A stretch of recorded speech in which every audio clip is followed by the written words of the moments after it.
ਕੀ ਫਤਿਹ। ਗੁਰੂ ਪਿਆਰੇ ਸਾਧ ਸੰਗਤ ਜੀ, ਵਾਹਿਗੁਰੂ ਜੀ ਕਾ ਖਾਲਸਾ, ਵਾਹਿਗੁਰੂ ਜੀ ਕੀ ਫਤਿਹ। ਵਾਹਿਗੁਰੂ ਜੀ ਕਾ ਖਾਲਸਾ, ਵਾਹਿਗੁਰੂ ਜੀ ਕੀ ਫਤਿਹ। ਬਾਬਾ ਜੀ ਵਾਹਿ ਖਾਲਸਾ ਵਾਹਿ ਫਤਿਹ। ਸਾਧ ਸੰਗਤ ਜੀ ਵਾਹਿ ਖਾਲਸਾ ਵਾਹਿ ਫਤਿਹ। ਵਾਹਿਗੁਰੂ ਜੀ ਕਾ ਖਾਲਸਾ, ਵਾਹਿਗੁਰੂ ਜੀ ਕੀ ਫਤਿਹ। ਵਾਹਿਗੁਰੂ ਜੀ ਕਾ ਖਾਲਸਾ, ਵਾਹਿਗੁਰੂ ਜੀ ਕੀ ਫਤਿਹ। ਸਾਧ ਸੰਗਤ ਜੀ, ਵਾਹਿਗੁਰੂ ਜੀ ਕਾ ਖਾਲਸਾ, ਵਾਹਿਗੁਰੂ ਜੀ ਕੀ ਫਤਿਹ। ਹੁਣ ਆਪਾਂ ਜਿਹੜੇ ਹੈਗੇ ਵਾਹਿਗੁਰੂ ਜੀ ਕਾ ਖਾਲਸਾ, ਵਾਹਿਗੁਰੂ ਜੀ ਕੀ ਫਤਿਹ। ਸਾਧ ਸੰਗਤ ਜੀ, ਵਾਹਿਗੁਰੂ ਜੀ ਕਾ ਖਾਲਸਾ, ਵਾਹਿਗੁਰੂ ਜੀ ਕੀ ਫਤਿਹ। ਹੁਣ ਆਪਾਂ ਜਿਹੜੇ ਹੈ ਸ਼ੁਰੂ ਕਰਨ ਲੱਗੇ ਹਾਂ ਜੀ। ਕਬੀਰ ਪਰਦੇਸੀ ਕੈ ਘਾਗਰੈ। ਆਪਣਾ ਮਾਈਕ ਬੰਦ ਕਰ ਦਿਓ ਜੀ ਜਿਨ੍ਹਾਂ ਦਾ ਖੁੱਲ੍ਹਾ ਹੈਗਾ।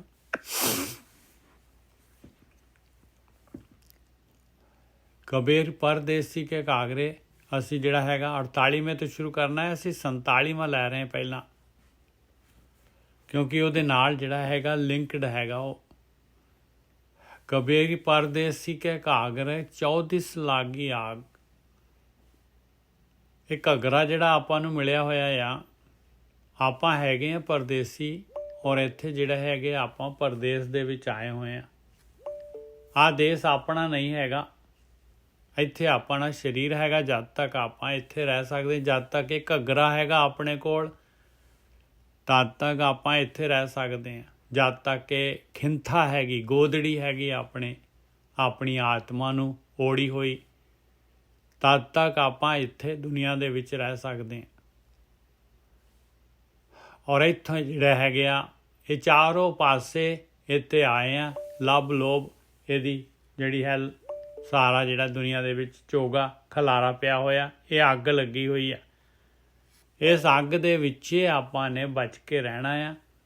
ਔਰ ਆਪਣੀ ਜਿਹੜੀ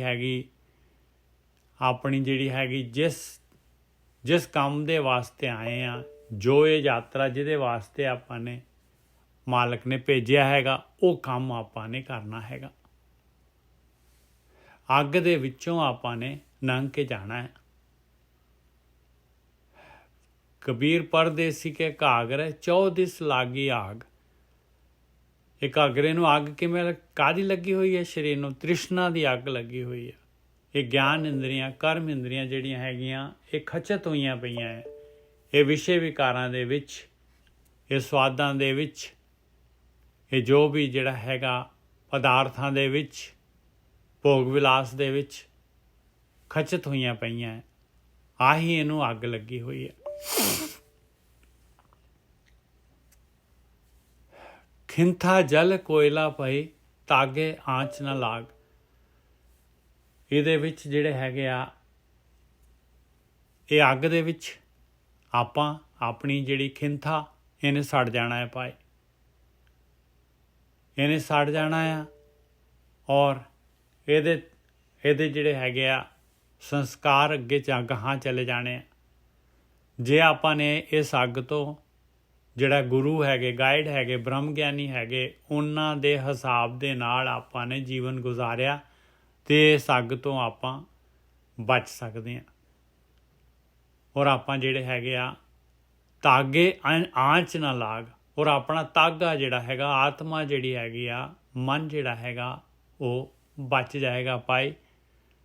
ਮਨ ਤੂੰ ਜੋਤ ਸਰੂਪ ਹੈ, ਆਪਣਾ ਮੂਲ ਪਛਾਣ। ਮਨ ਜਿਹੜਾ ਹੈਗਾ ਉਹਦੀ ਕਾਲਕ ਉਤਰ ਜਾਏਗੀ, ਔਰ ਮਨ ਜਿਹੜਾ ਹੈਗਾ ਆਪਾਂ ਆਪਣੀ ਸੁਰਤ ਆਤਮਾ ਦੇ ਵਿੱਚ ਲੀਨ ਹੋ ਜਾਏਗੀ। ਯਾਤਰਾ ਆਪਾਂ ਪੂਰੀ ਕਰ ਸਕਾਂਗੇ। ਇੱਕ ਤਾਂ ਇਹ ਆਪਸ਼ਨ ਹੈਗਾ ਭਾਈ। ਔਰ ਦੂਸਰਾ ਜਿਹੜਾ ਹੈਗਾ, ਜਿਵੇਂ ਦੀ ਅੱਗ ਲੱਗੀ ਹੋਈ ਆ ਉਵੇਂ ਦੇ ਆਪਾਂ ਫਿਰ ਸੜੀ ਜਾਈਏ। ਫਿਰ ਉਹਦਾ ਰਿਜ਼ਲਟ ਕੀ ਹੋਏਗਾ? ਆਹ ਜਿਹੜੀ ਆਪਣੀ ਖਿੰਥਾ ਤਾਂ ਸਾੜੀ ਜਾਏਗੀ, ਇਹ ਜਨਮ ਵੇਸਟ ਹੋ ਜਾਏਗਾ। ਫਿਰ ਆਪਾਂ ਜਿਹੜੇ ਹੈਗੇ ਅਗਲੀ ਵਾਰੀ ਦਾ ਇੰਤਜ਼ਾਰ ਕਰਨਾ ਪਊਗਾ। ਔਰ ਉਹਦੇ ਵਾਸਤੇ ਜਿਹੜਾ ਹੈਗਾ ਆਪਾਂ ਨੂੰ ਇਹ ਭੋਗੀ ਜੂਨਾਂ ਦੇ ਵਿੱਚ ਜਾਣਾ ਪਊਗਾ। ਅਗਲਾ ਸ਼ਲੋਕ।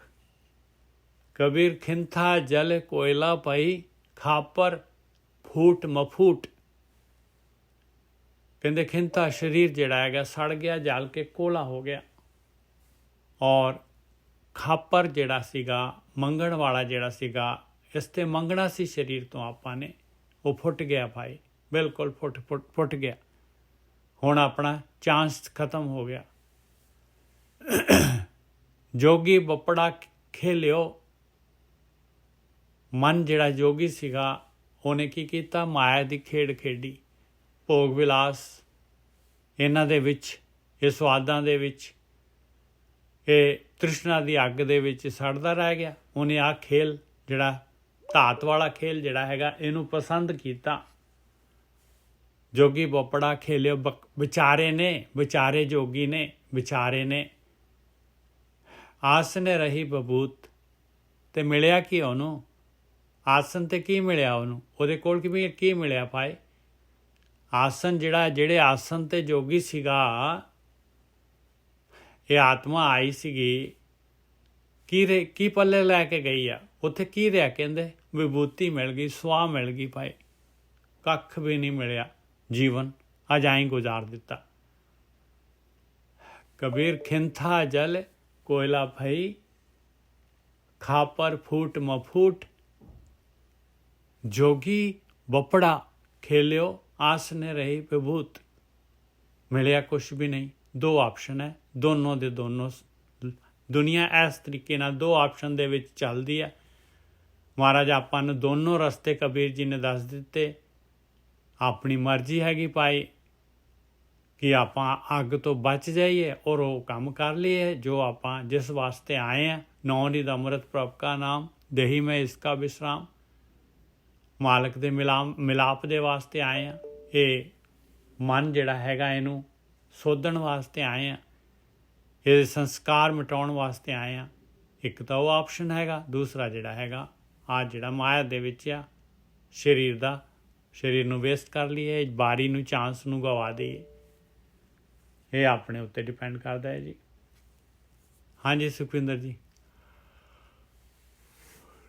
ਹਾਂਜੀ ਸੰਗਤ ਜੀ, ਇਹ ਪਹਿਲਾ ਸ਼ਲੋਕ ਨਿਜਰ ਸਾਹਿਬ ਨੇ ਇਸੇ ਕਰਕੇ ਲਿਆ ਕਿ ਉਹ ਪਹਿਲਾਂ ਸਾਨੂੰ ਇਹ ਪਤਾ ਲੱਗ ਜੇ ਵੀ ਉਹ ਸੜਨ ਵਾਲੀ ਗੱਲ ਪਹਿਲਾਂ ਗੱਲ ਕਿੱਥੋਂ ਚੱਲੀ ਹੈ। ਵੀ ਉਹ ਤੇ ਕਿਉਂਕਿ ਤੇਰੀ ਜਿਹੜੀ ਆਤਮਾ ਹੈ ਉਹਨੇ ਤਾਂ ਸਰੀਰ ਤੇਰਾ ਜਲ ਜਾਣਾ ਹੈ, ਜਿਹੜੀ ਖਿੰਥਾ ਜਲ ਜਾਣੀ ਹੈ ਕੋਇਲੇ ਵਾਂਗੂ, ਤੇ ਉਹ ਉੱਤੇ ਤਾਂ ਅੱਗ ਲੱਗਣਾ ਨਹੀਂ। ਜਿਹੜੀ ਆਤਮਾ ਹੈ ਉਹਨੇ ਤਾਂ ਨਿਕਲ ਜਾਣਾ।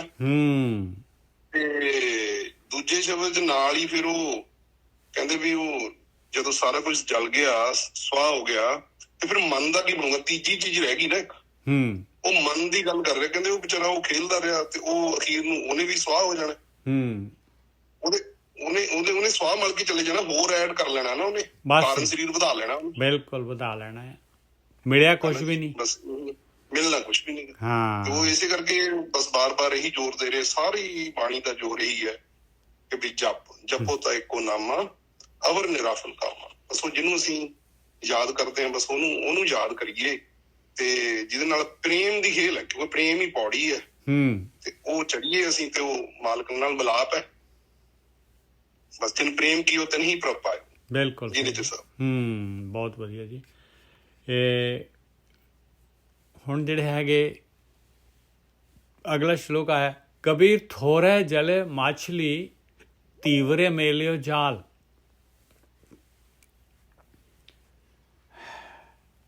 ਇਹ ਟੋਗਨੇ ਨਾ ਛੂਟ ਸੈਂ, ਫਿਰ ਕਰ ਸਮੁੰਦ ਸਮਾਲ। ਦੇਖ ਲਾ ਪਿਆਰਿਆ, ਤੂੰ ਜਿਹੜਾ ਹੈਗਾ ਦੁਨੀਆ ਦੇ ਵਿੱਚ ਆਏ ਆ ਤੇ ਪਰਮਾਤਮਾ ਸਮੁੰਦਰ ਹੈਗਾ, ਔਰ ਉਹਦੇ ਨਾਲ ਉਹਦੇ ਜਿਹੜੇ ਹੈਗੇ ਬ੍ਰਹਮ ਗਿਆਨੀ ਜਿਹੜੇ ਹੈਗੇ ਭਗਤ ਜਿਹੜੇ ਹੈਗੇ ਆ, ਧਿਆਨ ਸਿਮਰਨ ਕਰਨ ਵਾਲੇ ਜਿਹੜੇ ਸਾਧਨਾ ਕਰਨ ਵਾਲੇ ਹੈਗੇ, ਉਹ ਸਮੁੰਦਰ ਦੇ ਨਾਲ ਜੁੜੇ ਹੋਏ ਆ, ਧਾਰਾ ਦੇ ਨਾਲ ਜੁੜੇ ਹੋਏ ਆ। ਇੱਕ ਆਪਸ਼ਨ ਹੈਗਾ ਕਿ ਕਾਮ ਕ੍ਰੋਧ ਲੋਭ ਮੋਹ ਹੰਕਾਰ ਦੇ ਟੋਭੇ ਦੇ ਵਿੱਚ ਜਿਹੜਾ ਹੈਗਾ ਬੈਠ ਕੇ ਜਿਹੜਾ ਹੈਗਾ ਸਵਾਦ ਮਾਣ ਲਾ, ਬਸ ਇੱਥੇ ਡੱਡੀਆਂ ਡੁੱਡੀਆਂ ਖਾਣੀਆਂ ਸ਼ੁਰੂ ਕਰ ਦੇ। ਇੱਕ ਆਪਸ਼ਨ ਆ ਹੈਗਾ। ਇੱਕ ਹੈਗਾ ਸਮੁੰਦਰ ਦੇ ਨਾਲ, ਸਮੁੰਦਰ ਦੇ ਵਿੱਚ ਜਿਹੜਾ ਹੈਗਾ ਪਾਰ ਯਾਤਰਾ ਕਰ ਲਾ। ਟੋਭੇ ਦੇ ਨਾਲ ਤੇਰੀ ਮਰਜ਼ੀ ਆ, ਉਹ ਟੋਭੇ ਦਾ ਪਾਣੀ ਸੜ ਜਾਣਾ ਹੈ। ਇੱਥੇ ਤਾਂ ਫਿਰ ਜਿਹੜਾ ਹੈਗਾ ਟੋਭੇ ਦਾ ਪਾਣੀ ਦੇ ਵਿੱਚ ਜਿਹੜਾ ਹੈਗਾ, ਔਰ ਸ਼ਿਕਾਰੀ ਤਾਂ ਉਸ ਤਰ੍ਹਾਂ ਹੀ ਹੈਗੇ ਆ। ਜਿਹੜਾ ਚੀਵਰ, ਜਿਹੜਾ ਕਾਲ ਜਿਹੜਾ ਹੈਗਾ, ਉਹਨੇ ਜਿਹੜਾ ਹੈਗਾ ਉਹਦੇ ਤਾਂ ਜਿਹੜੇ ਹੈਗੇ ਆ ਮੋਹ ਦੀਆਂ ਤਾਰਾਂ ਜਿਹੜੀਆਂ ਹੈਗੀਆਂ ਉਹ ਫਸਾਉਣ ਵਾਲੇ ਪਾਹੀਵਾਲ ਤਾਂ ਬਹੁਤ ਸਾਰੇ ਹੈਗੇ ਭਾਈ, ਤੇ ਮੱਛੀ ਬਹੁਤ ਜਲਦੀ ਫਸ ਜਾਏਗੀ। ਫਿਰ ਤੂੰ ਫਸ ਜਾਏਗਾ ਬਹੁਤ ਜਲਦੀ ਜੇ ਤੂੰ ਟੋਬੇ ਦੇ ਵਿੱਚ ਰਿਹਾ। ਇਸ ਕਰਕੇ ਭਾਈ ਸਮੁੰਦਰ ਦੇ ਨਾਲ ਰਹਿ, ਸਮੁੰਦਰ ਦੇ ਨਾਲ ਰਹਿ, ਮਾਲਕ ਪਰਮਾਤਮਾ ਦੇ ਨਾਲ ਸੰਗਤ ਦੇ ਨਾਲ ਰਹਿ। ਕਬੀਰ ਥੋੜੇ ਜਲੇ ਮਾਛਲੀ ਚੀਵਰੇ ਮੇਲਿਓ ਜਾਲ। ਕਾਲ ਚੀਵਰ ਮੱਛੀ ਮਛੁਆਰਾ ਜਾਲ ਪਾਇਆ ਹੋਇਆ ਉਹਨੇ, ਇਹ ਟੋਗਨੇ ਨਾ ਛੁੱਟ ਸੈਂ, ਇਹ ਟੋਬੇ ਦੇ ਵਿੱਚ ਨਹੀਂ ਛੁੱਟ ਸਕਦਾ ਪਿਆਰਿਆ, ਨਹੀਂ ਛੁੱਟ ਸਕਦਾ। ਪਰਮਾਤਮਾ ਦੇ ਨਾਲ ਜੁੜ, ਬ੍ਰਹਮ ਗਿਆਨ ਦੇ ਨਾਲ ਜੁੜ, ਬ੍ਰਹਮ ਗਿਆਨੀਆਂ ਦੇ ਨਾਲ ਜੁੜ, ਭਗਤੀ ਕਰ, ਫਿਰ ਕਰ ਸਮੁੰਦਰ ਸੰਭਾਲ। ਸਮੁੰਦਰ ਨੂੰ ਸੰਭਾਲ ਲਾ ਪਿਆਰਿਆ, ਸਮੁੰਦਰ ਨੂੰ ਸੰਭਾਲ ਲਾ। ਹਾਂਜੀ ਵੀਰ ਜੀ।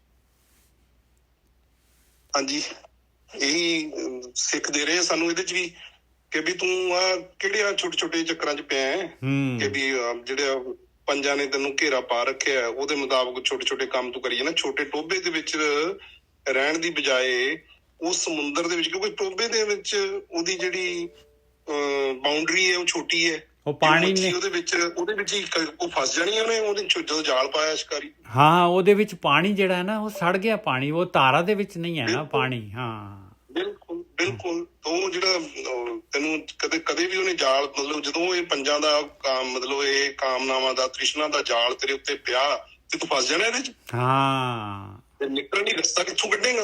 ਉਹ ਇਸ ਕਰਕੇ ਕਹਿੰਦੇ ਵੀ ਤੂੰ ਸਮੁੰਦਰ ਕੀ ਹੈ, ਸਮੁੰਦਰ ਦੇ ਅੰਦਰ ਕੀ ਹੈ ਕਿ ਉਹ ਜਿੰਨੇ ਵੀ ਇਹ ਸੰਤ ਮਹਾਂਪੁਰਸ਼, ਜਿੰਨੇ ਵੀ ਕੋਈ ਸਾਧਨਾ ਕਰਨ ਵਾਲੇ, ਸੰਗਤ ਦੇ ਵਿੱਚ ਰਹਿ, ਉਸ ਸੰਗਤ ਦੇ ਵਿੱਚ ਰਹਿ ਕੇ ਤੇਰਾ ਨਿਪਟਾਰਾ ਹੋ ਸਕਦਾ। ਬਿਲਕੁਲ ਸਹੀ ਗੱਲ ਆ, ਬਿਲਕੁਲ ਸਹੀ ਆ, ਕਿਉਂਕਿ ਉੱਥੋਂ ਹੀ ਤੈਨੂੰ ਗਿਆਨ ਮਿਲੂਗਾ। ਜਿਵੇਂ ਉਹਨਾਂ ਨੇ ਕੀਤਾ ਇਸ਼ਾਰੇ ਤੋਂ ਪੁੱਛ ਤਾਂ ਦੇਣਗੇ, ਬਿਲਕੁਲ ਦੇਣਗੇ, ਬਿਲਕੁਲ ਤੂੰ ਨਿਕਲ ਜਾਏਗਾ ਉਹ ਧਿਆਨ ਸਿਮਰਨ ਦੇ ਵਿੱਚ ਵੜ। ਬਸ ਉਹੀ ਤੇਰੇ ਵਾਸਤੇ ਇੱਕ ਰਸਤਾ ਹੈ, ਹੋਰ ਕੋਈ ਰਸਤਾ ਨਹੀਂ ਹੈ। ਬਿਲਕੁਲ, ਅਦਰਵਾਈਜ਼ ਤੂੰ ਏਦਾਂ ਹੀ ਗੇੜੇ ਖਾਂਦਾ ਰਹੇਗਾ ਇਸ ਛੋਟੇ ਛੋਟੇ ਖੂਹ ਦੇ ਡੱਡੂਆਂ ਨੂੰ ਜਾਂ ਛੱਪੜ ਦੇ ਮੱਛੀ ਵਾਂਗੂ ਫਸਦਾ ਰਹੇਗਾ, ਆਉਂਦਾ ਰਹੇਗਾ, ਜੂਨਾਂ ਚ ਭਟਕਦਾ ਰਹੇਗਾ। ਨਿਕਲਣਾ ਤਾਂ ਸਮੁੰਦਰ ਚ ਆ ਜਾ। ਬਿਲਕੁਲ ਸਹੀ। ਹਾਂ, ਕਬੀਰ ਸਮੁੰਦ ਨਾ ਛੋੜੀਏ ਜੋ ਅਤ ਖਾਰੋ ਹੋਏ। ਵਾਹ ਬਈ ਵਾਹ। ਹੁਣ ਸਮੁੰਦਰ, ਕਿਹੜੇ ਸਮੁੰਦਰ ਦੀ ਗੱਲ ਕਰ ਰਹੇ ਆ, ਔਰ ਖਾਰਾ ਕੀ ਕਹਿ ਰਹੇ ਆ? ਇਹਦੇ ਕੀ ਭੇਤ ਆ ਇਹਦਾ? ਬ੍ਰਹਮ ਗਿਆਨੀਆਂ ਦਾ ਕੀ ਹੈ ਜਿਹੜਾ ਇਹਨਾਂ ਦਾ, ਜਿਹੜੀ ਮੁੰਦਾਵਣੀ ਕੀ ਹੈਗੀ ਆ? ਕਬੀਰ ਸਮੁੰਦਰ ਨਾ ਛੋੜੀਏ। ਸਮੁੰਦਰ ਪਤਾ ਹੈ ਪਾਪਾ ਨੂੰ ਭਾਈ ਪਰਮਾਤਮਾ ਹੈਗਾ। ਸਾਧ ਸੰਗਤ ਦੇ ਵਿੱਚ ਸਾਧ ਸੰਗਤ ਨਾ ਛੱਡੀਏ, ਮਾਲਕ ਦੀ ਭਗਤੀ ਨਾ ਛੱਡੀਏ। ਜੋ ਅਤ ਖਾਰੋ ਹੋਏ, ਕਹਿੰਦੇ ਸਮੁੰਦਰ ਖਾਰਾ ਵੀ ਹੈਗਾ ਨਾ, ਬਹੁਤ ਖਾਰਾ ਹੈਗਾ, ਤਾਂ ਵੀ ਸਮੁੰਦਰ ਦੇ ਵਿੱਚ ਰਹਿ। ਇਹ ਟੋਬਾ ਮਿੱਠਾ ਹੈਗਾ, ਛੱਡ ਦੇ ਇਹਨੂੰ ਟੋਬੇ ਨੂੰ। ਇਹ ਸਵਾਦ ਹੈਗੇ, ਛੱਡ ਦੇ ਇਹਨਾਂ ਨੂੰ। ਸਮੁੰਦਰ ਜਿਹੜਾ ਹੈਗਾ ਕੀ ਹੈ? ਸਮੁੰਦਰ ਮਾਲਕ ਪਰਮਾਤਮਾ, ਉਹਦੀ ਭਗਤੀ। ਸਮੁੰਦਰ ਦੇ ਵਿੱਚ ਰਹਿਣਾ ਕੀ ਹੈ? ਮਾਲਕ ਦੀ ਭਗਤੀ ਕਰਨੀ। ਮਾਲਕ ਦੀ ਭਗਤੀ ਜਿਹੜੀ ਹੈਗੀ ਸਿੱਲਾ ਲੂਣੀ ਚੱਟੀਏ ਵਾਲੀ ਗੱਲ ਆ ਭਾਈ। ਲੂਣ ਵੀ ਹੈ ਨਹੀਂ ਉਹਦੇ 'ਚ। ਉਹ ਬੇਸਵਾਦਾ ਹੈਗਾ। ਠੀਕ ਹੈ, ਬੇਸਵਾਦਾ ਹੈਗਾ। ਹਾਲੇ ਨਹੀਂ ਸਵਾਦ ਆ ਰਿਹਾ ਤੈਨੂੰ, ਤੂੰ ਲੱਗਿਆ ਰਹਿ ਪਿਆਰਿਆ, ਇਸੇ 'ਚੋਂ ਅੰਮ੍ਰਿਤ ਦਾ ਸਵਾਦ ਆ ਜਾਣਾ ਤੈਨੂੰ, ਤੂੰ ਲੱਗਿਆ ਰਹਿ। ਕਬੀਰ ਸਮੁੰਦ ਨਾ ਛੋੜੀਏ ਜੋ ਅਤ ਖਾਰੋ ਹੋਏ। ਪੋਖਰ ਪੋਖਰ ਢੂੰਢਤੇ ਭਲੋ ਨਾ ਕਹਿਓ ਕੋਏ, ਕਹਿ ਕੋਏ। ਦੇਖ ਲਾ ਪਿਆਰਿਆ, ਜੇ ਤੂੰ ਇਸ ਤਰ੍ਹਾਂ ਹੀ ਜਿਹੜਾ ਛੱਪੜਾਂ ਦੇ ਵਿੱਚ ਹੀ ਘੁੰਮਦਾ ਰਹਿ ਗਿਆ ਤੇ ਪਿਆਰਿਆ ਜਨਮ ਲੈ ਲਿਆ ਛੱਪੜ ਦੇ ਵਿੱਚ, ਫੇਰ ਕਾਮ ਕ੍ਰੋਧ ਲੋਭ ਮੋਹ, ਫੇਰ ਸੇਮ ਉਹੀ ਖਾਣਾ ਪੀਣਾ ਹੱਸਣਾ, ਖਾਣਾ ਪੀਣਾ ਹੱਸਣਾ ਸੋਣਾ, ਵਿਸਰ ਗਿਆ ਹੈ ਮਰਨਾ। ਖਸਮ ਵਿਸਾਰ ਖੁਆਰੀ ਕੀਨੀ, ਤ੍ਰਿਗ ਜੀਵਨ ਨਹੀਂ ਰਹਿਣਾ। ਜੇ ਫੇਰ ਤੂੰ ਇਸ ਤਰ੍ਹਾਂ ਹੀ ਕਰਦਾ ਰਹਿ ਗਿਆ ਭਾਈ, ਤੇ ਭਲੀ ਗੱਲ ਤਾਂ ਨਹੀਂ ਹੈ ਪਿਆਰਿਆ। ਕਿਸੇ ਨੇ ਭਲਾ ਨਹੀਂ ਕਹਿਣਾ ਭਾਈ। ਕੋਈ ਵੀ ਜਿਹੜਾ ਹੈਗਾ ਸਮਝਦਾਰ ਬੰਦਾ ਤੈਨੂੰ ਇਹ ਨਹੀਂ ਕਹੂਗਾ ਵੀ ਤੂੰ ਕੋਈ ਭਲਾਈ ਦਾ ਕੰਮ ਕਰ ਰਿਹਾ ਹੈ। ਹਾਂਜੀ ਹਾਂਜੀ ਹਾਂਜੀ, ਬਿਲਕੁਲ ਠੀਕ ਹੈ ਜੀ। ਉਹ ਪਹਿਲਾਂ ਉਹਨਾਂ ਨੇ ਦੱਸਿਆ ਕਿ ਵੀ ਉਹ ਟੋਬੇ ਨੂੰ ਛੱਡ ਕੇ ਤੂੰ ਸਮੁੰਦਰ ਚ ਆ ਜਾ। ਕਹਿੰਦੇ ਫਿਰ ਛੱਡੀ ਨਾ। ਉਹ ਜਿਹੜੀ ਧਿਆਨ ਸਿਮਰਨ ਵਾਲੀ ਜਿਹੜੀ ਸੰਗਤ ਹੈ, ਉੱਥੋਂ ਰੋਜ਼ ਗਿਆਨ ਲੈ ਕੇ ਤੇ ਰੋਜ਼ ਤੂੰ ਉੱਥੋਂ ਸਾਰਾ ਉਹਦੇ ਨਾਲ ਹੀ ਜੁੜਿਆ ਰਹੀ ਬਸ, ਉਸ ਸੰਗਤ ਦੇ ਨਾਲ। ਉਹ ਸਮੁੰਦਰ ਨੂੰ ਛੱਡੀ ਨਾ, ਚਾਹੇ ਖਾਰਾ ਹੀ ਹੈ, ਲੱਗਦਾ ਹੋਊਗਾ ਵੀ ਪਤਾ ਨਹੀਂ। ਕੋਈ ਕਹਿੰਦੇ ਨਾ ਜੀ, ਕਹਿੰਦੇ ਵੀ ਕੋਈ ਪਿਆਰੇ ਤਾਂ ਐਵੇਂ ਵਿਹਲੇ ਨੇ, ਟਾਈਮ ਪਾਸ ਕਰੀ ਜਾਂਦੇ ਨੇ ਇੱਥੇ, ਇਹਨਾਂ ਨੂੰ ਹੋਰ ਕੋਈ ਕੰਮ ਨਹੀਂ, ਇਹ ਵਿਹਲੜਾਂ ਦਾ ਕੰਮ ਹੈ ਜੀ, ਹਨਾ। ਪਰ ਕਹਿੰਦੇ ਫਿਰ ਵੀ ਨਾ ਛੱਡੀ। ਜੇ ਖਾਰਾ ਲੱਗੇ ਨਾ ਤਾਂ ਵੀ ਨਹੀਂ ਛੱਡੀ, ਲੋਕੀ ਜੋ ਮਰਜ਼ੀ ਕਹੀ ਜਾਣ। ਬਿਲਕੁਲ, ਕਿਉਂਕਿ ਜੇ ਤੂੰ ਛੱਪੜ ਦੇ ਵਿੱਚ ਫਿਰ ਦੁਬਾਰਾ ਬੈਕ ਚਲੇ ਗਏ ਜੇ ਤੂੰ ਛੱਪੜ ਦੇ ਵਿੱਚ ਬੜਾ ਕੰਮ ਕਰੇਗਾ ਹਨਾ, ਪਰ ਉਹ ਉੱਥੇ ਫਿਰ ਕਿਹੜਾ ਤੈਨੂੰ ਕਿਸੇ ਨੇ ਕੁਛ ਮਤਲਬ ਤੈਨੂੰ ਖੰਡ ਪਾ ਜਾਣੀ ਕਿਸੇ ਨੇ, ਬਿਲਕੁਲ ਉੱਥੇ ਵੀ ਉਹਨਾਂ ਨੇ ਕਹਿਣਾ ਵੀ ਜੀਵਨ ਗਵਾ ਕੇ ਚਲਾ ਗਿਆ ਇਹ ਮੂਰਖ ਸੀਗਾ। ਉਹ ਕਿਉਂਕਿ ਦੁਨੀਆ ਨੂੰ ਨਹੀਂ ਜਿੱਤ ਸਕਦੇ ਅਸੀਂ। ਬਿਲਕੁਲ ਤੂੰ ਦੇਖ ਵੀ ਤੂੰ ਕਿਹੜੇ ਕੰਮ ਆਇਆ, ਤੈਨੂੰ ਜੇ ਭੇਦ ਦਾ ਪਤਾ ਲੱਗ ਗਿਆ ਸੰਗਤ ਦੇ ਵਿੱਚ, ਤੂੰ ਉਸ ਤੇ ਤੁਰ ਪਿਆ ਬਸ, ਫਿਰ ਸੋਚਣਾ ਕੀ ਹੈ। ਹਾਂਜੀ ਹਾਂਜੀ ਹਾਂਜੀ ਵੀਰ ਜੀ, ਆਪਣੇ ਜਿਸ ਤਰ੍ਹਾਂ ਵਾਹਿਗੁਰੂ ਜੀ ਕਾ ਖਾਲਸਾ ਵਾਹਿਗੁਰੂ ਜੀ ਕੀ ਫਤਿਹ ਜੀ। ਹਾਂਜੀ ਹਾਂਜੀ ਹਾਂਜੀ।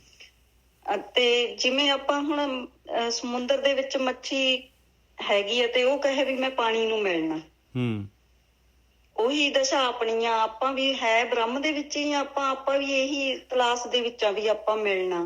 ਪਰ ਜਦੋਂ ਆਪਾਂ ਥੋੜੀ ਆਪਾਂ ਆਪਣੇ ਆਪ ਨੂੰ ਢਾਲਾਂਗੇ ਉਧਰ ਨੂੰ ਹਨਾ, ਇੱਧਰਲੀ ਦੁਨੀਆ ਨੂੰ ਛੱਡ ਕੇ ਜੇ ਆਪਾਂ ਪਰਲੇ ਪਾਰ ਜਾਣਾ ਤਾਂ ਫਿਰ ਤਾਂ ਥੋੜਾ ਬਹੁਤਾ ਤਾਂ ਇੱਧਰਲਾ ਵੀ ਛੱਡਾਂਗੇ ਤਾਂ ਹੀ ਪਰਲੇ ਪਾਰ ਜਾਵਾਂਗੇ ਨਾ। ਬਿਲਕੁਲ ਹਲਕਾ ਭਜਨ ਕਰਾਂਗੇ ਇੱਧਰਲਾ। ਜਿਵੇਂ ਇੱਕ ਪਹਾੜ ਤੋਂ ਜਦੋਂ ਆਉਂਦਾ ਜਲ, ਝਰਨੇ ਗਿਰਦੇ ਨੇ ਹੌਲੀ ਹੌਲੀ, ਉਹ ਫਿਰ ਨਦੀ ਦਾ ਰੂਪ ਧਾਰਦੇ, ਪਹਿਲਾਂ ਥੋੜੇ ਜਿਹੇ ਉਹਦਾ ਰੂਪ ਧਾਰਦੇ ਨੇ, ਫਿਰ ਇੱਕ ਨਦੀ ਦਾ ਰੂਪ ਧਾਰਦੇ ਨੇ, ਉਹ ਫਿਰ ਦਰਿਆ 'ਚ ਜਾਂਦੇ ਨੇ, ਫਿਰ ਦਰਿਆ 'ਚੋਂ ਗਾਹਾਂ ਸਮੁੰਦਰ 'ਚ ਚਲੇ ਜਾਂਦੇ ਨੇ, ਫਿਰ ਸਮੁੰਦਰ ਦਾ ਰੂਪ ਧਾਰ ਕੇ ਫਿਰ ਤਾਂ ਨਾ ਦਰਿਆ ਰਹਿ ਜਾਂਦਾ ਨਾ ਨਦੀ ਰਹਿ ਜਾਂਦੀ ਆ, ਤੇ ਫਿਰ ਤਾਂ ਸਮੁੰਦਰ ਦਾ ਹੀ ਰੂਪ ਹੋ ਜਾਂਦੇ ਨੇ। ਇਹੀ ਆਪਾਂ ਵੀ ਬ੍ਰਹਮ 'ਚ ਹੀ ਬੈਠੇ ਆ, ਬਸ ਆਪਾਂ ਨੇ ਇੱਕ ਸ਼ੁਰੂਆਤ ਕਰਨੀ ਆ ਇੱਕ ਝਰਨਾ ਬਣ ਕੇ, ਬਿਲਕੁਲ ਝਰਨਾ ਬਣ ਕੇ ਸ਼ੁਰੂਆਤ ਕਰਨੀ ਆ ਕਿ ਧਾਰਾ ਹੌਲੀ ਹੌਲੀ ਧਾਰਾ ਬਹਿੰਦੀ ਆ ਤੇ ਫਿਰ ਹੌਲੀ ਹੌਲੀ ਫਿਰ ਉਹਦਾ ਉਹ ਬਣਦਾ, ਜਿਵੇਂ ਕਹਿ ਦਈਏ ਕਿ ਨਦੀ ਬਣਦੀ ਆ, ਫਿਰ ਹੌਲੀ ਹੌਲੀ ਉਹ ਸਾਗਰ ਦੇ ਵਿੱਚ ਚਲੀ ਆ, ਸਾਗਰ ਗਾਂ ਸਮੁੰਦਰ ਦੇ ਵਿੱਚ, ਏਦਾਂ ਹੀ ਫਿਰ ਬਣਨਾ ਹੌਲੀ, ਇਹ ਸਹਿਜੇ ਮਤੇ ਨਾਲ, ਸਹਿਜੇ। ਬਿਲਕੁਲ ਠੀਕ ਹੈ ਜੀ। ਇਹਦੇ ਵਿੱਚ ਕਾਹਲੀ ਵਾਲੀ ਕੋਈ ਗੱਲ ਨਹੀਂ ਹੈਗੀ, ਸਹਿਜਤਾ ਨਾਲ ਹੀ ਤੁਰਨਾ ਪੈਣਾ ਕੱਲਿਆਂ ਨੂੰ, ਕਿਉਂਕਿ ਇਹ ਕੱਲਿਆਂ ਦਾ ਹੀ ਸਫ਼ਰ ਆ ਆਪਣਾ ਗਾਂਹ ਵਾਲਾ ਵੀ। ਤੇ ਕਿਉਂਕਿ ਇੱਥੇ ਤਾਂ ਆਪਾਂ ਨੂੰ ਬਸ ਗਾਂਹ ਛੱਡ ਕੇ ਤੁਰੇ ਆਉਂਦੇ ਨੇ ਸਾਰੇ, ਕੋਈ ਨਹੀਂ ਆਪਣੇ ਨਾਲ ਜਾਣ ਵਾਲਾ।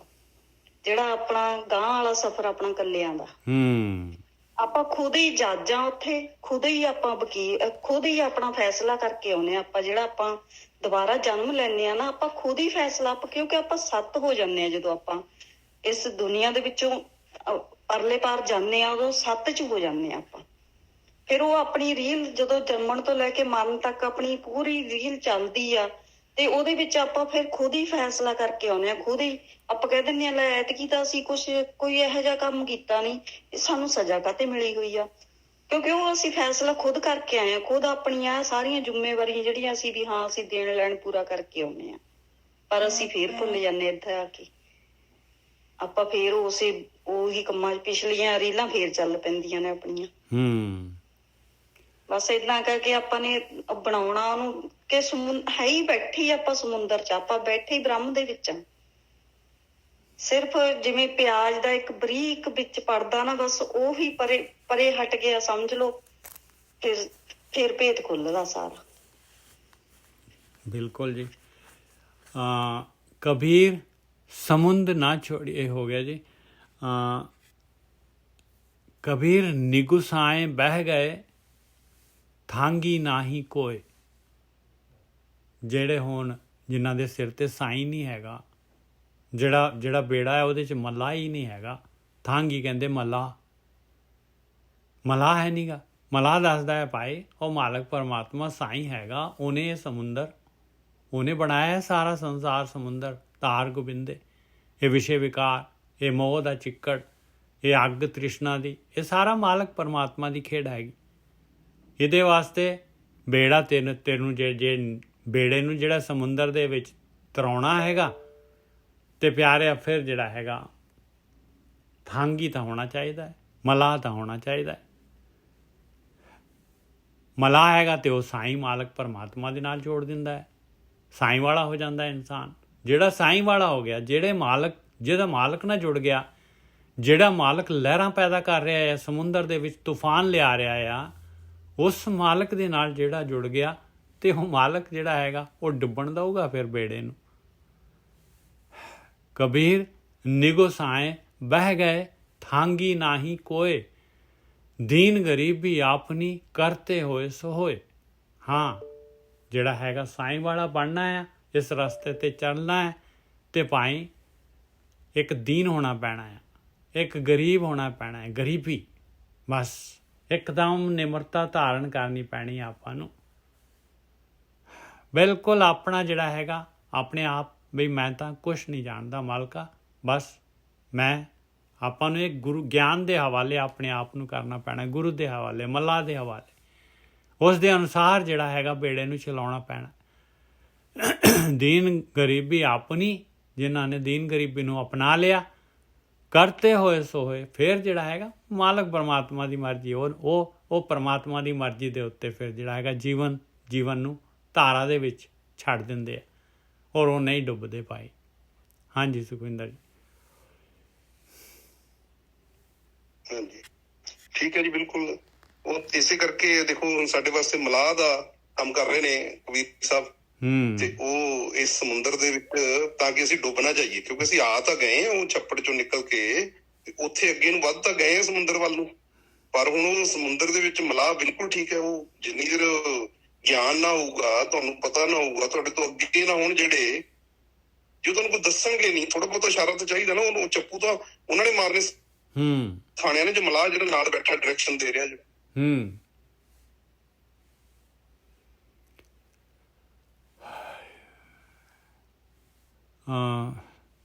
ਕਬੀਰ ਤੁਹਾਨੂੰ ਕਬੀਰ ਸਾਹਿਬ ਦੀ ਆਪਣੀ ਵੀ ਕਥਾ ਆਉਂਦੀ ਹੈ ਨਾ, ਕਿ ਜਦੋਂ ਰਾਮਾਨੰਦ ਜੀ ਦੇ ਨਹੀਂ ਸੀ ਰਹੇ, ਗੁਰੂ ਨਹੀਂ ਸੀ, ਮਤਲਬ ਇਹਨਾਂ ਹਾਲਾਂਕਿ ਭਗਤੀ ਨਾਲ ਲੰਘੇ ਹੋਏ ਸੀ, ਪਰ ਉਹਨਾਂ ਨੇ ਕਿਹਾ ਵੀ ਮੈਂ ਕਿਤੇ ਮੇਰੇ ਚ ਹਉਮੈ ਨਾ ਜੇ ਕਿ ਮੈਂ ਕਰ ਰਿਹਾ। ਉਹ ਫਿਰ ਉਹ ਪੌੜੀਆਂ ਦੇ ਕਹਿੰਦੇ ਨੇ ਜੋ ਲੇਟ ਗਏ ਤੇ ਉਹ ਕਹਿੰਦੇ ਉੱਠ ਰਹੇ ਰਾਮ ਕੇ ਰਾਮ ਬੋਲ, ਕਹਿੰਦੇ ਬਸ ਠੀਕ ਆ, ਮਿਲ ਗਿਆ ਗੁਰੂ ਮੰਤਰ। ਉਹਨਾਂ ਨੇ ਉਹਦੇ ਹਵਾਲੇ ਕਰਤਾ ਵੀ ਤੂੰ ਦਿੱਤਾ ਮੈਨੂੰ ਮੰਤਰ, ਇਹ ਗੁਰੂ ਤੂੰ ਹੈ ਮੇਰਾ, ਹੈ ਨਾ ਜੀ। ਕਿਉਂਕਿ ਉਹ ਮਤਲਬ ਇਹਨੂੰ ਇਸੇ ਕਰਕੇ ਕਹਿੰਦੇ ਕਿ ਤੁਸੀਂ ਧਿਆਨ ਸਿਮਰਨ ਦੇ ਵਿੱਚ ਜਦੋਂ ਉਤਰਨਾ ਹੈ ਤਾਂ ਸਰੈਂਡਰ ਜ਼ਰੂਰੀ ਹੈ ਉੱਥੇ। ਕਿਤੇ ਜੇ ਉਹੀ ਹੋ ਗਿਆ ਕਿ ਮੈਂ ਕਰ ਰਿਹਾ ਬਸ, ਫਿਰ ਤੋਂ ਮੈਂ ਤੇ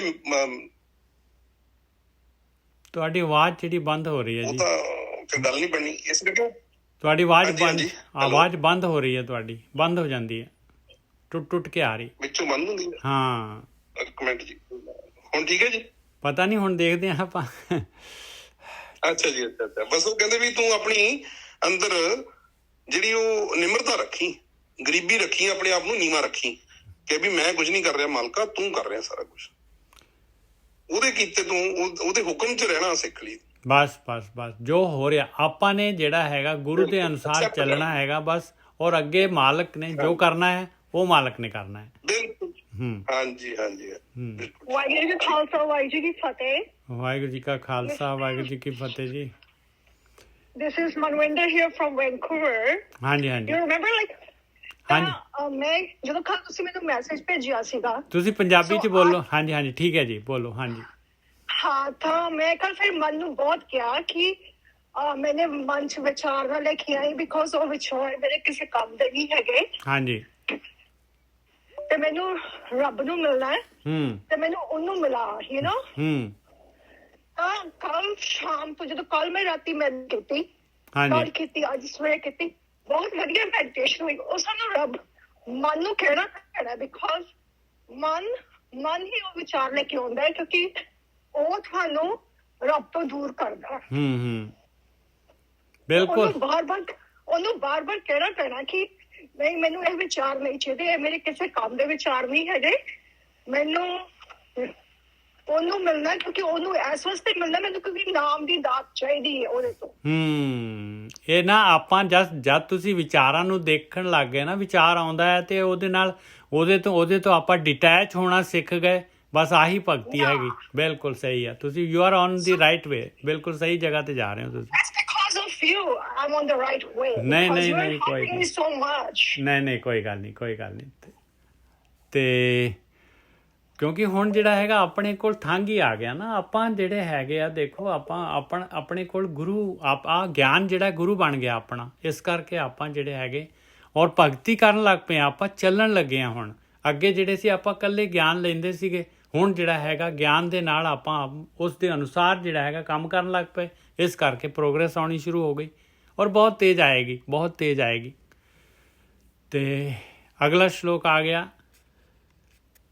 ਕਬੀਰ। ਜਿਹੜੀ ਗੱਲ ਤੁਸੀਂ ਕਹਿੰਦੇ ਹੁੰਦੇ ਹੋ ਕਿ ਗਿਆਨ ਧਿਆਨ ਤੇ ਐਕਸ਼ਨ। ਐਕਸ਼ਨ ਗਿਆਨ ਧਿਆਨ ਕਹਿੰਦੇ ਨਹੀਂ, ਹਾਂ ਬਸ ਉਹ ਤੇ ਨਹੀਂ, ਧਿਆਨ ਵੀ ਐਕਸ਼ਨ ਹੈਗਾ, ਗਿਆਨ ਔਰ ਧਿਆਨ ਐਕਸ਼ਨ ਹੈਗਾ। ਲੇਕਿਨ ਇਸ ਤੋਂ ਬਾਅਦ ਅੱਗੇ ਜਿਹੜਾ ਹੈਗਾ ਆਪਾਂ ਨੇ ਕਰਮ ਹੈਗੇ ਆਪਣੇ, ਜੋ ਆਪਾਂ ਨੇ ਗਿਆਨ ਧਿਆਨ ਪਿਛ ਕਰ ਧਿਆਨ ਤੋਂ ਬਾਅਦ ਜੋ ਆਪਾਂ ਨੇ ਦੁਨੀਆ ਦੇ ਵਿੱਚ ਜਿਹੜਾ, ਕਿਉਂਕਿ ਕਾਫੀ ਟਾਈਮ ਆਪਾਂ ਨੇ ਲੋਕਾਂ ਦੇ ਨਾਲ, ਦੁਨੀਆ ਦੇ ਨਾਲ ਰਹਿਣਾ ਆ, ਤੇ ਉੱਥੇ ਆਪਣੇ ਆਪ ਨੂੰ ਜਿਹੜਾ ਹੈਗਾ ਬਚਾ ਕੇ ਰੱਖਣਾ ਹੈ।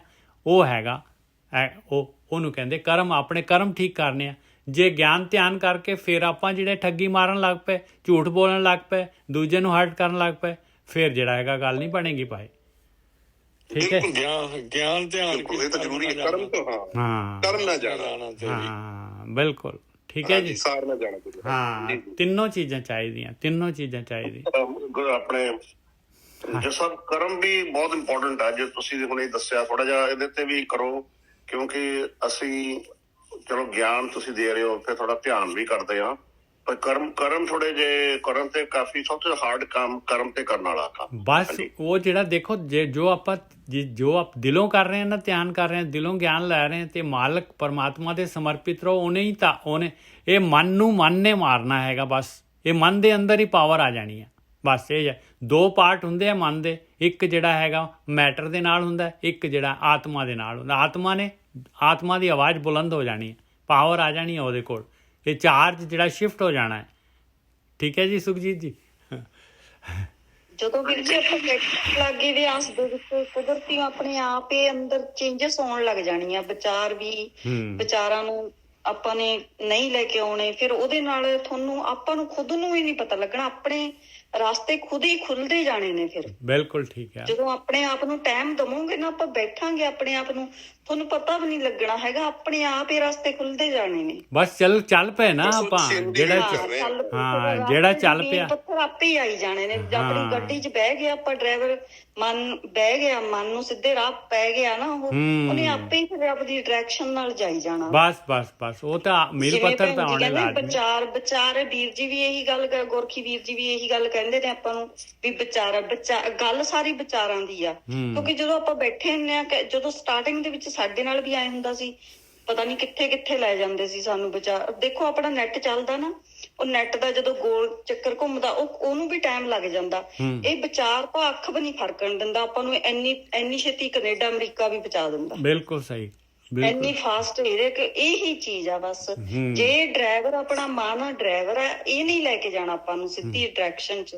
ਜੇ ਸਿੱਧੀ ਡਾਇਰੈਕਸ਼ਨ 'ਚ ਹੋ ਗਿਆ, ਫਿਰ ਤਾਂ ਮਤਲਬ ਹੀ ਨਹੀਂ, ਫਿਰ ਤਾਂ ਆਪਣੇ ਆਪ ਹੀ ਰਸਤੇ ਖੁੱਲਦੇ ਜਾਣੇ। ਬਿਲਕੁਲ ਠੀਕ ਹੈ। ਕਰਮ ਤਾਂ ਵੀਰ ਜੀ ਪ੍ਰੈਕਟੀਕਲ ਹੋ ਗਿਆ ਨਾ, ਅਭਿਆਸ ਤੁਹਾਡਾ ਅਨੁਭਵ। ਹਾਂ, ਪ੍ਰੈਕਟੀਕਲ ਜ਼ਰੂਰੀ ਆ ਜੀ। ਪ੍ਰੈਕਟੀਕਲ ਗਿਆਨੇ ਕਾਰਨ ਜਿੰਨਾ ਮਰਜ਼ੀ ਸਾਰੀ ਉਮਰ ਸੁਣੀ ਚੱਲੋ, ਪੜ੍ਹੀ ਚੱਲੋ, ਸੁਣੀ ਚੱਲੋ। ਗੁਰੂ ਦਾ ਗਿਆਨ ਲੈਣ ਵਾਸਤੇ ਕਰਮ ਕਰਨਾ ਜੀ, ਪ੍ਰੈਕਟੀਕਲ ਜ਼ਿੰਦਗੀ ਦੇ ਵਿੱਚ ਪ੍ਰੈਕਟੀਕਲ ਜ਼ਰੂਰੀ ਆ। ਹਾਂ, ਉਹ ਗਿਆਨ ਜਿਹੜਾ ਹੈਗਾ ਨਾ, ਉਹ ਆਪਣਾ ਗਿਆਨ ਜਿਹੜਾ ਹੈਗਾ, ਆਪਾਂ ਨੇ ਜੋ ਆਪਾਂ ਚੱਲ ਰਹੇ ਰਸਤੇ ਤੇ, ਇਹੀ ਗਿਆਨ ਹੈਗਾ। ਇਹਦੇ ਨਾਲ ਇਹੀ ਗਿਆਨ ਹੈ। ਬਸ ਇਹ ਗਿਆਨ ਆਪਣਾ ਹੈਗਾ। ਚੱਲ ਰਹੇ ਨਾ ਆਪਾਂ, ਤਾਂ ਜਿੰਨਾ ਤੁਸੀਂ ਸਮਾਂ ਆਪਣੇ ਆਪ ਨੂੰ ਦਈ ਜਾਓਗੇ, ਤੁਹਾਨੂੰ ਆਪਣੇ ਆਪ ਹੀ ਪਤਾ ਲੱਗੀ ਜਾਣਾ। ਤੁਹਾਨੂੰ ਜਿਹੜੀਆਂ ਗੱਲਾਂ ਆਪਾਂ ਜਾਣੀ ਗੁਰਬਾਣੀ ਪੜ੍ਹਦੇ ਆ, ਸੁਣਦੇ ਆ, ਫਿਰ ਇਹਦਾ ਇੱਕ ਲਫ਼ਜ਼ ਆਪਾਂ ਨੂੰ ਫੇਰ ਪਤਾ ਲੱਗਦਾ ਵੀ ਹਾਂ, ਵੀ ਮੈਂ ਇੱਥੇ ਐਵੇਂ ਗਲਤੀਆਂ ਕਰਦਾ ਰਿਹਾ, ਮੈਂ ਐਵੇਂ ਭਟਕਦਾ ਰਿਹਾ। ਫਿਰ ਉਹ ਚੀਜ਼ ਗੱਲ ਬਣਦੀ ਆ। ਫਿਰ ਮਾਲਕ ਨੂੰ ਅੰਦਰੋਂ ਫਿਰ ਅੰਦਰਲੀ ਲਹਿ ਬਣਦੀ ਜਾਂਦੀ ਆ ਆਪਣੀ। ਬਸ ਉਹਨੂੰ ਮਹਿਸੂਸ ਹੀ ਕਰਨਾ, ਬਸ ਆਨੰਦ 'ਚ ਰਹਿਣਾ ਉਹਦੇ। ਬਿਲਕੁਲ ਜੀ। ਅਗਲਾ ਸ਼ਲੋਕ ਤੁਸੀਂ ਮੈਨੂੰ ਸਿਮਰਨ ਦੇ ਬਾਰੇ 'ਚ ਵੀ ਦੱਸਣਾ ਕਿ ਸਿਮਰਨ ਕਿਸ ਤਰ੍ਹਾਂ ਕਰਨਾ ਹੈ। ਹਾਂਜੀ ਆਪਾਂ ਤੁਸੀਂ ਹੁਣ ਐਂਡ ਤੱਕ ਰਿਓ, ਫਿਰ ਆਪਾਂ ਦੱਸ ਦਾਂਗੇ ਐਂਡ ਦੇ ਵਿੱਚ। ਹਾਂ, ਮੈਂ ਐਂਡ ਤੱਕ ਹੀ ਆ। ਹਾਂਜੀ ਕੋਈ ਗੱਲ ਨਹੀਂ। ਹਾਂਜੀ ਕਿ ਨਵੇਂ ਹੋਰ ਵੀ ਕਈ ਆਏ ਹੋਣੇ ਆ, ਤੇ ਆਪਾਂ ਜ਼ਰੂਰ ਜਿਹੜਾ ਹੈਗਾ ਦੱਸਾਂਗੇ। ਕਬੀਰ ਬੈਸਨੋ ਕੀ ਕੂਕਰ ਪਲੀ, ਸਾਕਤ ਕੀ ਬੁਰੀ ਮਾਏ।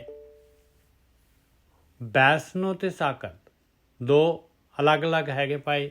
ਇੱਕ ਮਾਇਆ ਵਾਲੇ ਰਸਤੇ ਤੇ ਜਾ ਰਿਹਾ, ਪਾਪਾਂ ਦੇ ਰਸਤੇ ਤੇ ਜਾ ਰਿਹਾ ਆ, ਸਵਾਦਾਂ ਦੇ, ਰਸਾਂ ਕਸਾਂ ਦੇ, ਦੁਨੀਆ ਦੇ ਪਦਾਰਥਾਂ ਦੇ ਰਸਤੇ ਤੇ ਜਾ ਰਿਹਾ।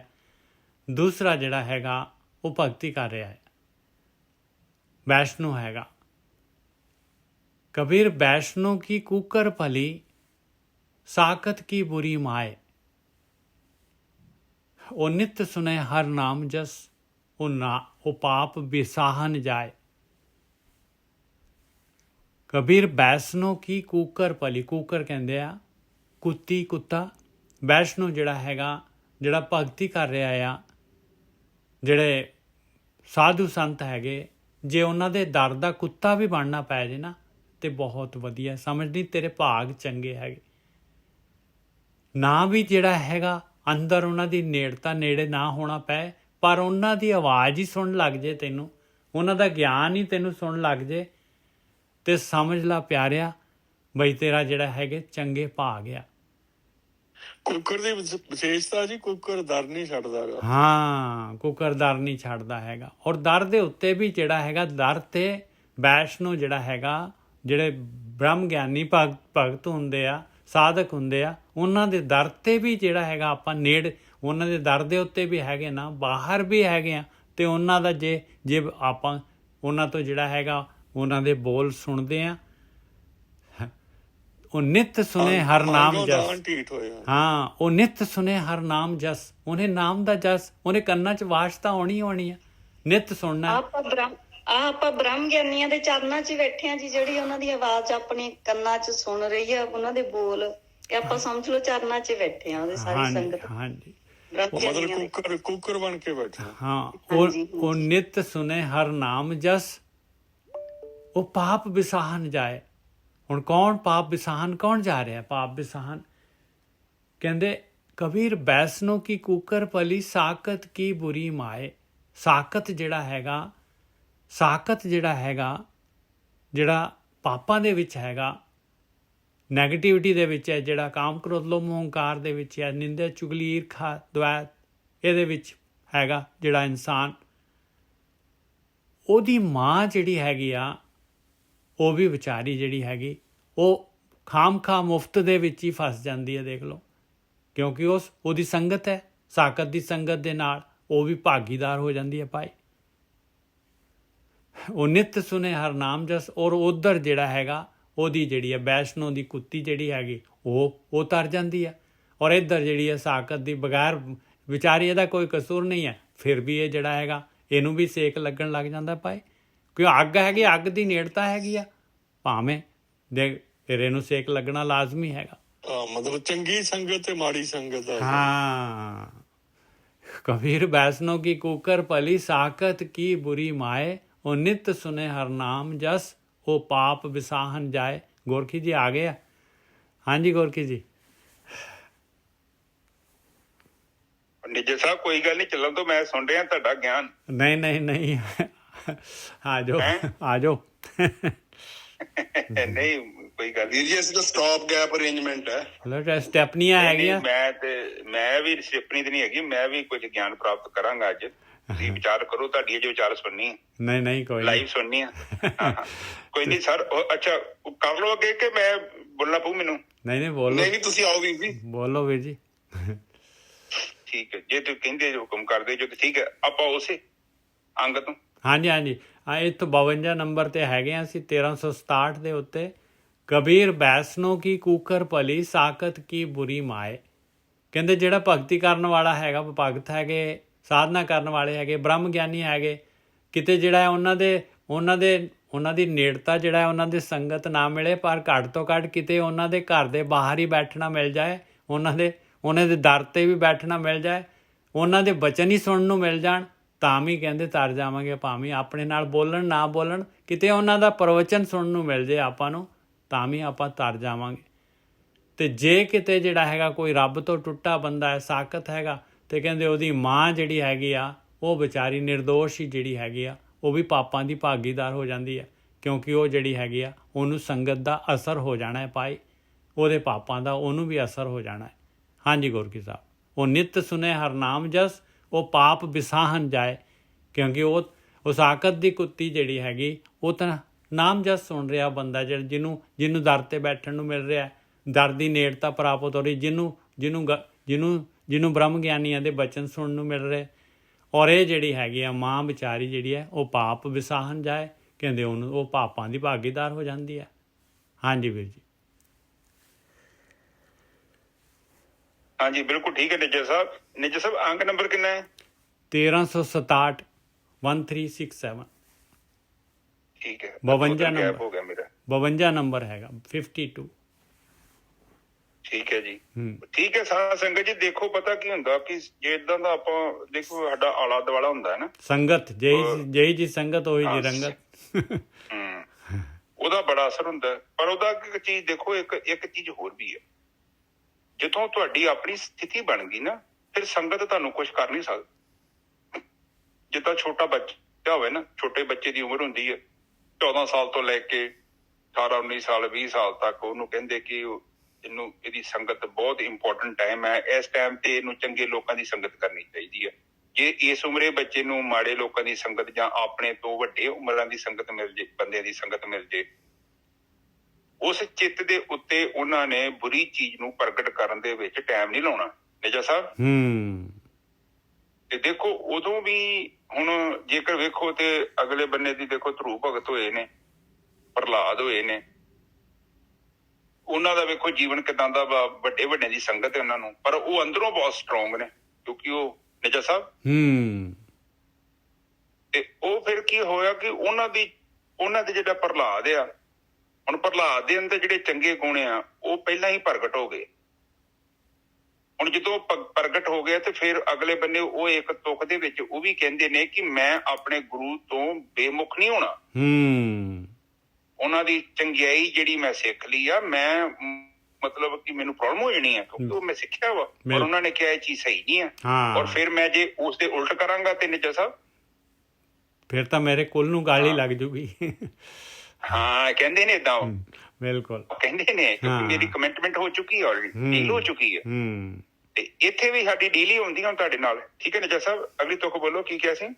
ਹਾਂ, ਉਹ ਨਿਤ ਸੁਨੇ ਹਰ ਨਾਮ ਜਸ, ਉਹ ਪਾਪ ਵਿਸਾਹਨ ਜਾਏ। ਵੀ ਵੈਸ਼ਨੂ ਦੀ ਜਿਹੜੀ ਕੂਕਰ ਜਿਹੜੀ ਹੈਗੀ ਆ, ਉਹ ਵੈਸ਼ਨੂ ਦਾ ਜਿਹੜੇ ਕਿਤੇ ਜਿਹੜਾ ਇਨਸਾਨ ਨੂੰ ਜਿਹੜਾ ਹੈਗਾ ਭਗਤੀ ਕਰਨ ਵਾਲਿਆਂ ਦੀ ਸੰਗਤ ਮਿਲ ਜਾਏ ਤੇ ਉਹਦੇ ਨਾਲ ਵੀ ਉਹ ਤਰ ਜਾਏਗਾ ਭਾਈ, ਚੰਗੇ ਗੁਣ ਆ ਜਾਣਗੇ ਉਹਦੇ ਅੰਦਰ। ਤੇ ਸਾਕਤ ਦੀ ਮਾਂ ਜਿਹੜੀ ਹੈਗੀ ਆ, ਉਹ ਸੰਗਤ ਸਾਕਤ ਦੀ ਕਰ ਰਹੀ ਹੈ, ਪਾਪੀ ਦੀ ਕਰ ਰਹੀ ਹੈ, ਤੇ ਉਹਦੇ ਨਾਲ ਫਿਰ ਜਿਹੜੀ ਹੈ ਉਹ ਪਾਪਾਂ ਦੀ ਭਾਗੀਦਾਰ ਹੋ ਜਾਂਦੀ ਹੈ। ਹਾਂਜੀ ਵੀਰ ਜੀ, ਬਿਲਕੁਲ ਠੀਕ ਹੈ ਜੀ। ਹੁਣ ਤੁਸੀਂ ਦੇਖੋ, ਜਦੋਂ ਆਪਾਂ ਕਿਸੇ ਚੀਜ਼ ਦੀ ਸੰਗਤ ਕਰਦੇ ਹਾਂ, ਉਸ ਸੰਗਤ ਦਾ ਸਾਡੇ ਤੇ ਪ੍ਰਭਾਵ ਪੈਣਾ। ਹੁਣ ਤੁਸੀਂ ਪਤਾ ਕੀ ਵੇਖਣਾ, ਇੱਕ ਬੰਦਾ ਚੋਰੀ ਕਰਦਾ, ਆਪ ਜਸਟ ਪਲੀਜ਼ ਮੇਰੀ ਗੱਲ ਨੂੰ ਧਿਆਨ ਦੇਣਾ, ਤੁਸੀਂ ਇੱਕ ਦਫ਼ਤਰੇ ਕੰਮ ਕਰੋ, ਉੱਥੇ 40-50 ਬੰਦੇ ਹੋਣ, ਉੱਥੇ 35 ਬੰਦੇ ਰਿਸ਼ਵਤ ਲੈਂਦੇ ਹੋਣ, ਤੁਸੀਂ ਨਵੀਂ ਜੁਆਇਨਿੰਗ ਕੀਤੀ ਆ, ਸਭ ਤੋਂ ਪਹਿਲਾਂ ਤੁਹਾਡੇ ਤੇ 35 ਦਾ ਪ੍ਰਭਾਵ ਪੈਣਾ। ਬਿਲਕੁਲ। ਪਰ ਇੱਕ ਚੀਜ਼ ਇੱਥੇ ਨੋਟ ਕਰਨ ਵਾਲੀ ਆ, ਜਿਹੜੀ ਵਿਚਾਰ ਜੋ ਮੇਰੀ ਸੋਚ ਇਹ ਆਉਂਦੀ ਆ, ਹੁਣ 35 ਮਾੜਾ ਕੰਮ ਕਰਦੇ ਆ, ਔਰ ਇਹ ਨਹੀਂ ਹੈਗਾ ਕਿ ਸਾਡੇ ਦਿਮਾਗ 'ਚ ਨੁਕਸ ਪੈ ਗਿਆ, ਉਹਨਾਂ ਬੇਵਕੂਫਾਂ ਵੱਲ ਵੇਖ ਕੇ ਆਪਾਂ ਵੀ ਬੇਵਕੂਫੀ ਕਰੀਏ, ਕਿਉਂਕਿ ਹੁਣ ਉਹਨਾਂ ਨੇ ਤੇ ਨਹੀਂ ਜ਼ਿੰਮੇਵਾਰੀ ਚੁੱਕਣੀ ਜੋ ਮੈਂ ਗਲਤੀ ਕਰਾਂਗਾ। ਹੁਣ ਜੇਲ੍ਹ 'ਚ ਜਾਣਾ ਤੇ ਕਿਹਨੇ ਜਾਣਾ? ਜਿਸ ਮੈਨੂੰ ਜਾਣਾ ਪਊ ਨਾ। ਇਹਦਾ ਮਤਲਬ ਇਹ ਸੰਸਾਰ ਦੇ ਵਿੱਚ ਜੇ ਫੜਿਆ ਜਾਂਦਾ ਤੇ ਮੈਂ ਜੇਲ੍ਹ 'ਚ ਜਾਊਂਗਾ। ਹੁਣ ਕਈ ਬੰਦੇ ਤੁਹਾਨੂੰ ਐਸੇ ਮਿਲਣਗੇ ਜਿਨ੍ਹਾਂ ਨੇ ਨਾ, ਜਦੋਂ ਉਹਨਾਂ ਕੋਲ ਪਾਵਰ ਸੀ ਉਹਨਾਂ ਨੇ ਕਦਰ ਨਹੀਂ ਕੀਤੀ, ਸਸਪੈਂਡ ਹੋ ਗਏ ਨੇ ਤੇ ਘਰੇ ਬੈਠੇ। ਕਿਉਂ?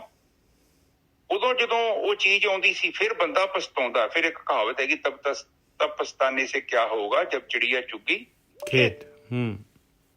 ਹੁਣ ਤੇ ਖਾ ਗਈ ਚਿੜੀਆ, ਦਾਣਾ ਢਿੱਡ 'ਚ ਚਲ ਗਿਆ, ਵਕਤ ਨੇ ਉਹ ਚੀਜ਼ ਨੂੰ ਖਾ ਲਿਆ। ਇਹ ਬਾਣੀ 'ਚ ਇੱਕ ਤੁਕ ਆਉਂਦੀ ਹੈ, ਤਪੋ ਰਾਜ ਤੇ ਰਾਜੋ ਨਰਕ। ਜਦੋਂ ਤਪ ਕਰਦਾ ਤੇ ਬੰਦਾ, ਉਹਨੂੰ ਰਾਜ ਮਿਲਦਾ ਹੈ। ਰਾਜ ਦਾ ਮਤਲਬ ਨੌਕਰੀ, ਕੋਈ ਜ਼ਿੰਮੇਵਾਰੀ। ਔਰ ਫਿਰ ਬੰਦਾ ਕੀ ਹੁੰਦਾ, ਉਹ ਫਿਰ ਕਰੂਰ 'ਚ ਆ ਜਾਂਦਾ ਹੈ, ਉਹ ਫਿਰ ਬੰਦਾ ਭੁੱਲ ਜਾਂਦਾ ਹੈ। ਫਿਰ ਕੀ ਕਰਦਾ ਕਿ ਬੰਦਾ ਫਿਰ ਡੰਡੇ ਤੋਂ ਥੱਲੇ ਡਿੱਗਦਾ, ਫਿਰ ਪਛਤਾਉਂਦਾ। ਹੁਣ ਪਛਤਾਉਣ ਦਾ ਕੀ ਫਾਇਦਾ? ਇਸੇ ਤਰ੍ਹਾਂ ਇਨਸਾਨੀਅਤ ਜਿਹੜਾ ਜਾਮਾ ਹੈ, ਦੇਖੋ ਇੱਥੇ ਆਪਾਂ ਕੋਈ ਵੀ ਸਹੀ ਜਾਂ ਗਲਤ ਕੰਮ ਕਰਦੇ ਹਾਂ ਨਾ, ਤਾਂ ਉਹਦੇ ਜ਼ਿੰਮੇਵਾਰ ਅਸੀਂ ਹਾਂ। ਆਪਾਂ ਜ਼ਿੰਮੇਵਾਰ, ਇਹ ਆਪਾਂ ਨਹੀਂ ਸਮਝਦੇ। ਔਰ ਜੇ ਮੈਂ ਜ਼ਿੰਮੇਵਾਰ ਹਾਂ ਤੇ ਉਹਦਾ ਜੋ ਵੀ ਰਿਜ਼ਲਟ ਨਿਕਲੇਗਾ, ਚੰਗਾ ਹੈ ਮਾੜਾ ਹੈ, ਉਹ ਵੀ ਮੈਨੂੰ ਲੈਣਾ ਪਊਗਾ। ਕੋਈ ਮਤਲਬ ਦੂਸਰੇ ਦਾ ਕੋਈ ਇਹਦੇ 'ਚ ਕਨੈਕਸ਼ਨ ਨਹੀਂ ਹੈਗਾ।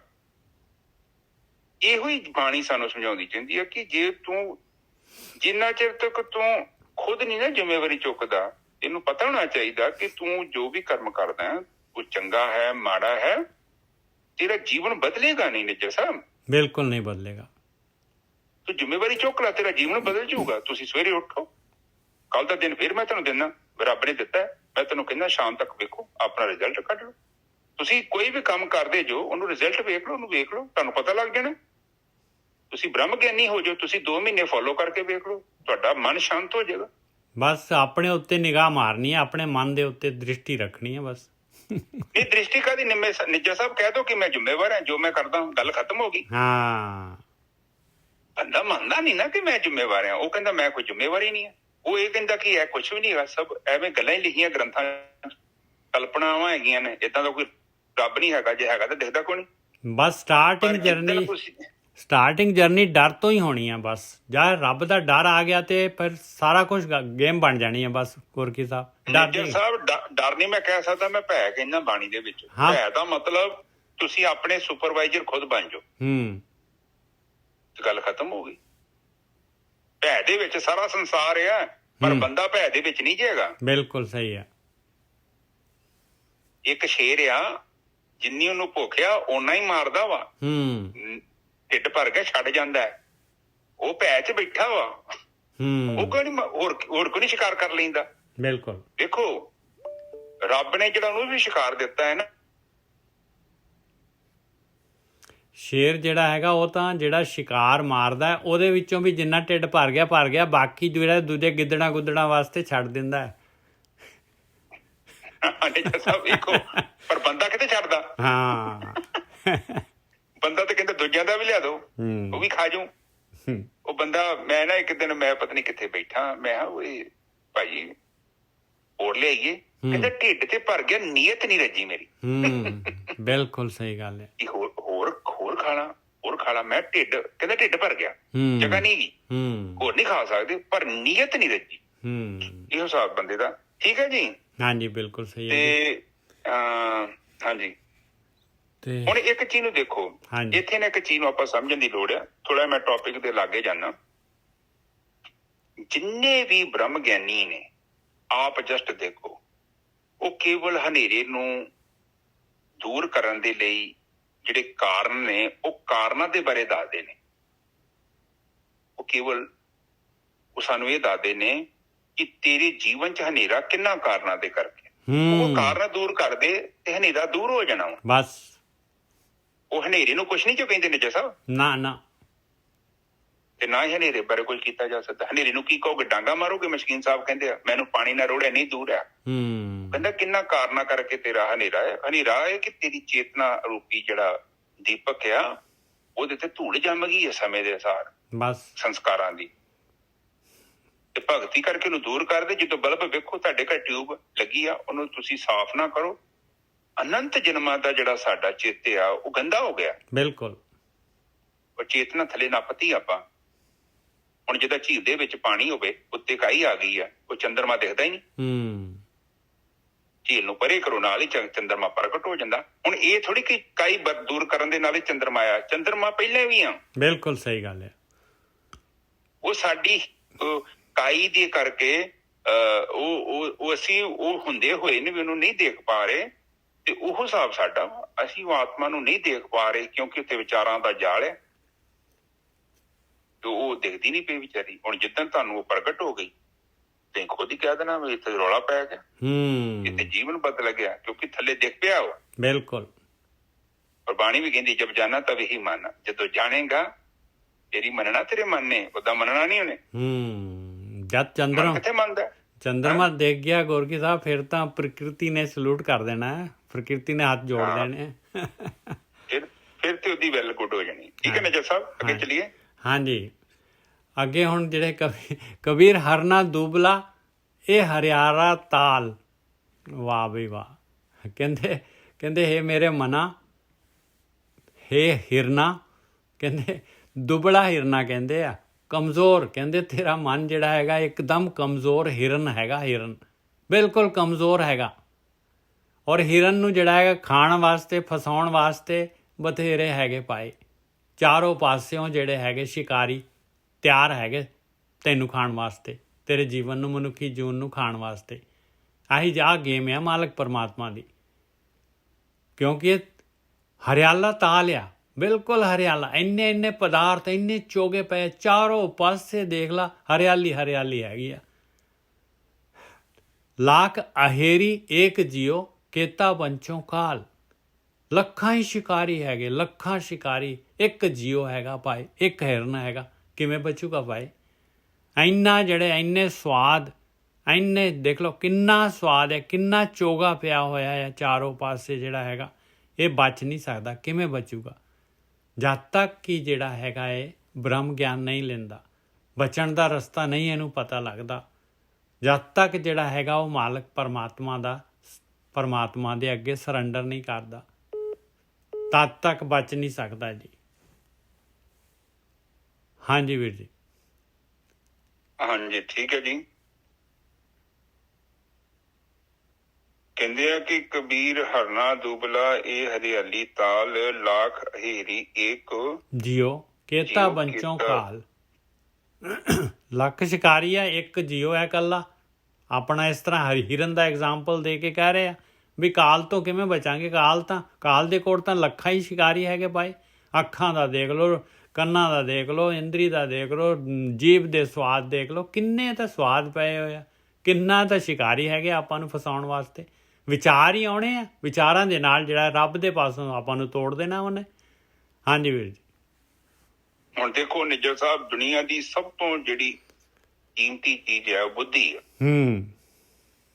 ਉਹ ਮਨੁੱਖ ਨੂੰ ਦਿੱਤੀ ਹੈ। ਹਾਂ, ਤੇ ਵੇਖ ਲਓ ਮਨੁੱਖ ਉਸ ਬੁੱਧੀ ਦਾ ਇਸਤੇਮਾਲ ਕਿੱਦਾਂ ਕਰਦਾ, ਠੱਗੀਆਂ ਮਾਰ ਲਈ, ਚੋਰੀ ਕਰਨ ਦੇ ਲਈ, ਦੁਰਾਚਾਰੀ ਕਰਨ ਦੇ ਲਈ ਉਸ ਬੁੱਧੀ ਦਾ ਇਸਤੇਮਾਲ ਕਰਦਾ। ਔਰ ਜਦੋਂ ਇਹਨੂੰ ਕਹਿ ਦਈਏ ਰੱਬ ਵੱਲ, ਤੇ ਉੱਥੇ ਅੱਖਾਂ ਬੰਦ ਕਰ ਲੈਂਦਾ ਨਿੱਜਰ ਸਾਹਿਬ, ਬੰਗਲਾ ਭਗਤ ਬਣ ਜਾਂਦਾ। ਉੱਥੇ ਨਹੀਂ ਮਹਿਸੂਸ ਕਰਦਾ ਕਿ ਜਿਹੜਾ ਸਾਹਮਣੇ ਵਾਲਾ ਬੰਦਾ ਮੈਨੂੰ ਕੀ ਖਵਾ ਰਿਹਾ। ਕਿਤੇ ਪੁੱਛਿਆ ਤੁਸੀਂ? ਆਪਾਂ ਬਾਜ਼ਾਰ ਜਾਂਦੇ ਆ ਨਾ, ਕੋਈ ਗੰਦੀ ਮੰਦੀ ਸਬਜ਼ੀ ਦੇ ਦੇ, ਆਪਾਂ ਕਹਿੰਦੇ ਭਰਾ ਹੀ ਨਹੀਂ ਖਾਣੀ, ਅਗਲਾ ਕਹਿੰਦਾ ਭਾਊ ਪੈਸੇ ਵਾਪਸ ਨਹੀਂ ਹੋਣੇ, ਆਪਾਂ ਕਹਿੰਦੇ ਨਹੀਂ ਬਈ ਪੈਸੇ ਵੀ ਨਹੀਂ ਚਾਹੀਦੇ, ਤੇਰੀ ਰੋਟੀ ਵੀ ਚੁੱਕ ਕੇ ਲੈ ਜਾ। ਪਰ ਜਦੋਂ ਗਿਆਨ ਦੀ ਗੱਲ ਆਉਂਦੀ ਨਿੱਜਰ ਸਾਹਿਬ, ਆਪਾਂ ਸੜਿਆ ਗਲਿਆ ਗਿਆਨ ਲੈ ਲੈਂਦੇ ਲੋਕਾਂ ਦਾ। ਬਿਲਕੁਲ ਲੈ ਲੈਂਦੇ ਆ, ਬਿਲਕੁਲ। ਉੱਥੇ ਤਾਂ ਆਪਾਂ ਸੋਚ ਵਿਚਾਰ ਕਰਦੇ ਹੀ ਨਹੀਂ ਹੈਗੇ। ਤੇ ਬਾਣੀ ਕਹਿੰਦੀ ਆ ਬਿਨ ਬਾਣੀ ਇੱਕ ਤੁਕ ਆਉਂਦੀ ਨਾ ਕਿ ਪਹਿਲਾਂ ਵਸਤੂ, ਹਾਂ ਪਹਿਲਾਂ ਵਸਤ ਪਛਾਣ ਕੇ ਫਿਰ ਕੀ ਤਾਂ ਕੀਚੇ ਵਪਾਰ, ਇਸ ਤਰ੍ਹਾਂ ਦੀ ਤੁਕ ਆਉਂਦੀ। ਤੋਕੀ ਹੁੰਦੀ ਨਿੱਜਰ ਸਾਹਿਬ, ਇੱਕ ਹੁੰਦੀ ਆ ਗਿਆਨ ਤੋਂ ਬਿਨਾਂ ਨਾ ਤੂੰ ਦਾਨ ਕਰਨਾ, ਗਿਆਨ ਤੋਂ ਬਿਨਾਂ ਨਾ ਤੂੰ ਗਿਆਨ ਕੋਈ ਭਗਤੀ ਕਰਨੀ ਆ। ਹਾਂ ਬਿਲਕੁਲ ਸਹੀ ਗੱਲ ਹੈ, ਬਿਲਕੁਲ ਸਹੀ ਗੱਲ ਹੈ। ਅਕਲੀ ਕੀਚੇ ਦਾਨ ਅਕਲੀ। ਇੱਥੋਂ ਤੱਕ ਜੇ ਤੁਸੀਂ ਸਾਧ ਸੰਗਤ ਜੀ ਕਿਸੇ ਪਖੰਡੀ ਨੂੰ ਪੈਸਾ ਦੇ ਰਹੇ ਜੋ ਨਾ, ਉਸ ਪਖੰਡ, ਉਹਨੇ ਜੋ ਵੀ ਪਖੰਡ ਕਰਨਾ, ਜੋ ਪਾਪ ਕਰਨਾ, ਉਹਦੀ ਜ਼ਿੰਮੇਵਾਰੀ ਤੁਹਾਡੀ ਆ। ਤੁਸੀਂ ਗਲਤ ਬੰਦੇ ਨੂੰ ਵੋਟ ਵੀ ਪਾਤੀ ਨਾ, ਉਹਦੇ ਵੀ ਜ਼ਿੰਮੇਵਾਰ ਜੋ ਤੁਸੀਂ। ਕਿਉਂਕਿ ਤੁਸੀਂ ਜਾਤ ਦੇ ਸਿਰ ਤੇ ਵੋਟ ਪਾਈ ਆ, ਪਾਤ ਦੇ ਸਿਰ ਤੇ ਵੋਟ ਪਾਈ ਹੈ, ਮਜ਼ਹਬ ਦੇ ਸਿਰ ਤੇ ਵੋਟ ਪਾਈ ਹੈ, ਤੁਸੀਂ ਸਹੀ ਬੰਦੇ ਨੂੰ ਵੋਟ ਨਹੀਂ ਪਾਈ। ਇਹ ਵੀ ਬੜਾ ਪੰਗਾ ਜੇ। ਗਿਆਨ ਹੈ ਕਿਉਂਕਿ ਸਪੋਰਟ ਤੇ ਕਰਤਾ ਨਾ ਨਿੱਜਰ ਸਾਹਿਬ ਮੋਹਰ ਦੇ ਕੇ। ਬਿਲਕੁਲ ਬਿਲਕੁਲ, ਭਾਵੇਂ ਇੱਕ ਵੋਟ ਹੀ ਪਾਈ ਹੈ। ਵੇਖੋ ਇਹ ਗਿਆਨ ਕੀ ਕਹਿੰਦਾ ਹੈ। ਗਿਆਨ ਦਾ ਮਤਲਬ ਇਹ ਥੋੜੀ ਆ ਕਿਉਂਕਿ ਉਸ ਬੰਦੇ ਨੇ, ਕਰਪਟ ਬੰਦੇ ਨੂੰ ਤੁਸੀਂ ਤਖਤ ਤੇ ਬਾਤਾ, ਉਹਨੇ ਕਰਪਸ਼ਨ ਕਰਤੀ, ਤੇ ਕਰਪਸ਼ਨ ਕਰਨ ਲਈ ਸ਼ਕਤੀ ਕਿਹਨੇ ਦਿੱਤੀ? ਤੁਸੀਂ, ਮੈਂ, ਨਿੱਜਰ ਸਾਹਿਬ। ਬਿਲਕੁਲ ਸਹੀ ਹੈ ਜੀ। ਉਹਦੇ ਪਾਪਾਂ ਦੇ ਵਿੱਚ ਮੈਂ ਭੱਜ ਜਾ ਰਿਹਾ। ਇਹ ਬਿਲਕੁਲ ਸੱਚ ਹੈ। ਨਹੀਂ ਤਾਂ ਉਹ ਪਾਪੀ ਬੰਦਾ ਤੇ ਨਾ ਉੱਪਰ ਜਾ ਹੀ ਨਹੀਂ ਸਕਦਾ। ਪਰ ਆਪਾਂ ਸਹੀ ਬੰਦੇ ਨੂੰ ਕਿਤੇ ਵੋਟ ਨਹੀਂ ਪਾਉਂਦੇ, ਆਪਾਂ ਪਾਉਂਦੇ ਗਲਤ ਬੰਦਿਆਂ ਨੂੰ, ਉਹ ਬੰਦਿਆਂ ਨੂੰ ਜਿਹੜੇ ਬੰਦੇ ਨੇ ਸਹੀ ਨਹੀਂ ਹੁੰਦੇ। ਚਲੋ ਸਰਕਾਰ ਕੋਈ ਵੀ ਮਾੜੀ ਨਹੀਂ ਹੁੰਦੀ, ਸਰਕਾਰ ਦੇ ਵਿੱਚ ਜਿਹੜੇ ਬੰਦੇ ਕੰਮ ਕਰਨ ਵਾਲੇ ਉਹ ਮਾੜੇ ਤੇ ਚੰਗੇ ਹੁੰਦੇ। ਜਦੋਂ ਮਾੜਿਆਂ ਦਾ ਇਕੱਠਾ ਹੋ ਜੇ ਤੇ ਫੇਰ ਬੜੀ ਮੁਸ਼ਕਿਲ ਹੋ ਜਾਂਦੀ ਆ ਆਣਾ। ਠੀਕ ਹੈ ਨਿੱਜਰ ਸਾਹਿਬ, ਇੱਥੇ ਇਹੋ ਕਹਿ ਰਹੇ ਨੇ ਕਿ ਜਦੋਂ ਹਰਿਆਲੀ ਆ, ਇਹ ਸਾਡੀਆਂ ਇੰਦਰੀਆਂ ਦਾ ਭੋਗ ਹੈ। ਬਿਲਕੁਲ। ਔਰ ਉਹਦੇ ਵਿੱਚ ਚਲੋ ਜੇ ਤਾਂ ਤੁਸੀਂ ਉਹਨੂੰ ਜੀਵਨ ਜੀਣਾ ਵੀ ਚਲਾਉਣਾ, ਜੀਵਨ ਚਲਾਉਣਾ ਆਪਾਂ। ਬਿਲਕੁਲ। ਤੇ ਜੇ ਆਪਣੀ ਜ਼ਰੂਰਤ ਅਨੁਸਾਰ ਕੋਈ ਚੀਜ਼ ਦੀ ਵਰਤੋਂ ਕਰਦੇ ਜੋ ਤੇ ਕੋਈ ਪ੍ਰੋਬਲਮ ਨਹੀਂ ਹੈ। ਹਾਂ, ਜਦੋਂ ਦੁਰਵਰਤੋਂ ਕਰਦੇ ਹੋ ਤੇ ਪ੍ਰੋਬਲਮ ਹੋ ਜਾਣੀ। ਬਿਲਕੁਲ ਸਹੀ ਗੱਲ ਹੈ। ਉਹਦੇ ਨਾਲ ਕੀ ਹੋਣਾ, ਫਿਰ ਕੁਝ ਹੋਰ ਹੋ ਜਾਣਾ। ਦੇਖੋ ਤੁਸੀਂ ਘਰ ਬਣਾਓ, ਕੋਈ ਪ੍ਰੋਬਲਮ ਨਹੀਂ ਹੈ। ਪਰ ਹੁਣ ਅੱਜ ਇੱਕ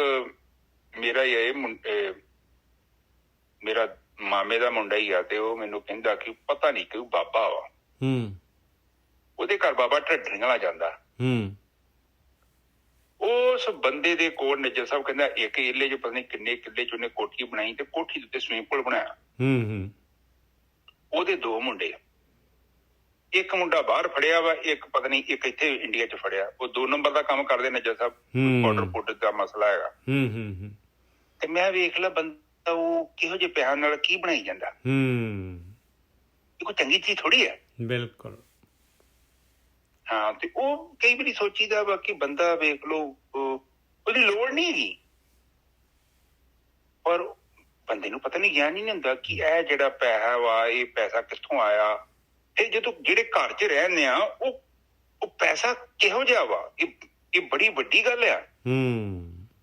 ਤੁਸੀਂ ਆਪਣੇ ਬੱਚਿਆਂ ਨੂੰ ਰੋਟੀ ਖਵਾਉਂਦੇ ਜੋ ਨਾ, ਇਹ ਵਿਚਾਰ ਕਰਨਾ ਵਾ। ਇਹ ਬਾਣੀ ਕਹਿੰਦੀ ਆ ਤੂੰ ਅੱਖਾਂ ਬੰਦ ਕਰਕੇ ਨਾ ਲਈ ਆ ਤੇ ਨਾ ਇਹਨੂੰ ਖਵਾਈ ਜਾ, ਕਿਉਂਕਿ ਜਿਹੜੀ ਚੀਜ਼ ਦੇ ਨਾਲ ਰੁੱਖ ਨੂੰ ਸੇਚ ਰਿਹਾ, ਜਿਸ ਵਜ੍ਹਾ ਪਾਣੀ ਤੂੰ ਪਾ ਰਿਹਾ, ਉਹ ਰੁੱਖ ਦੇ ਵਿੱਚ ਉਹ ਚੀਜ਼ ਵੜ ਜਾਣੀ ਆ। ਬਿਲਕੁਲ ਸਾਹਿਬ, ਉਹ ਗੁਣ ਆ ਜਾਣੇ ਆ ਰੁੱਖ ਦੇ ਵਿੱਚ।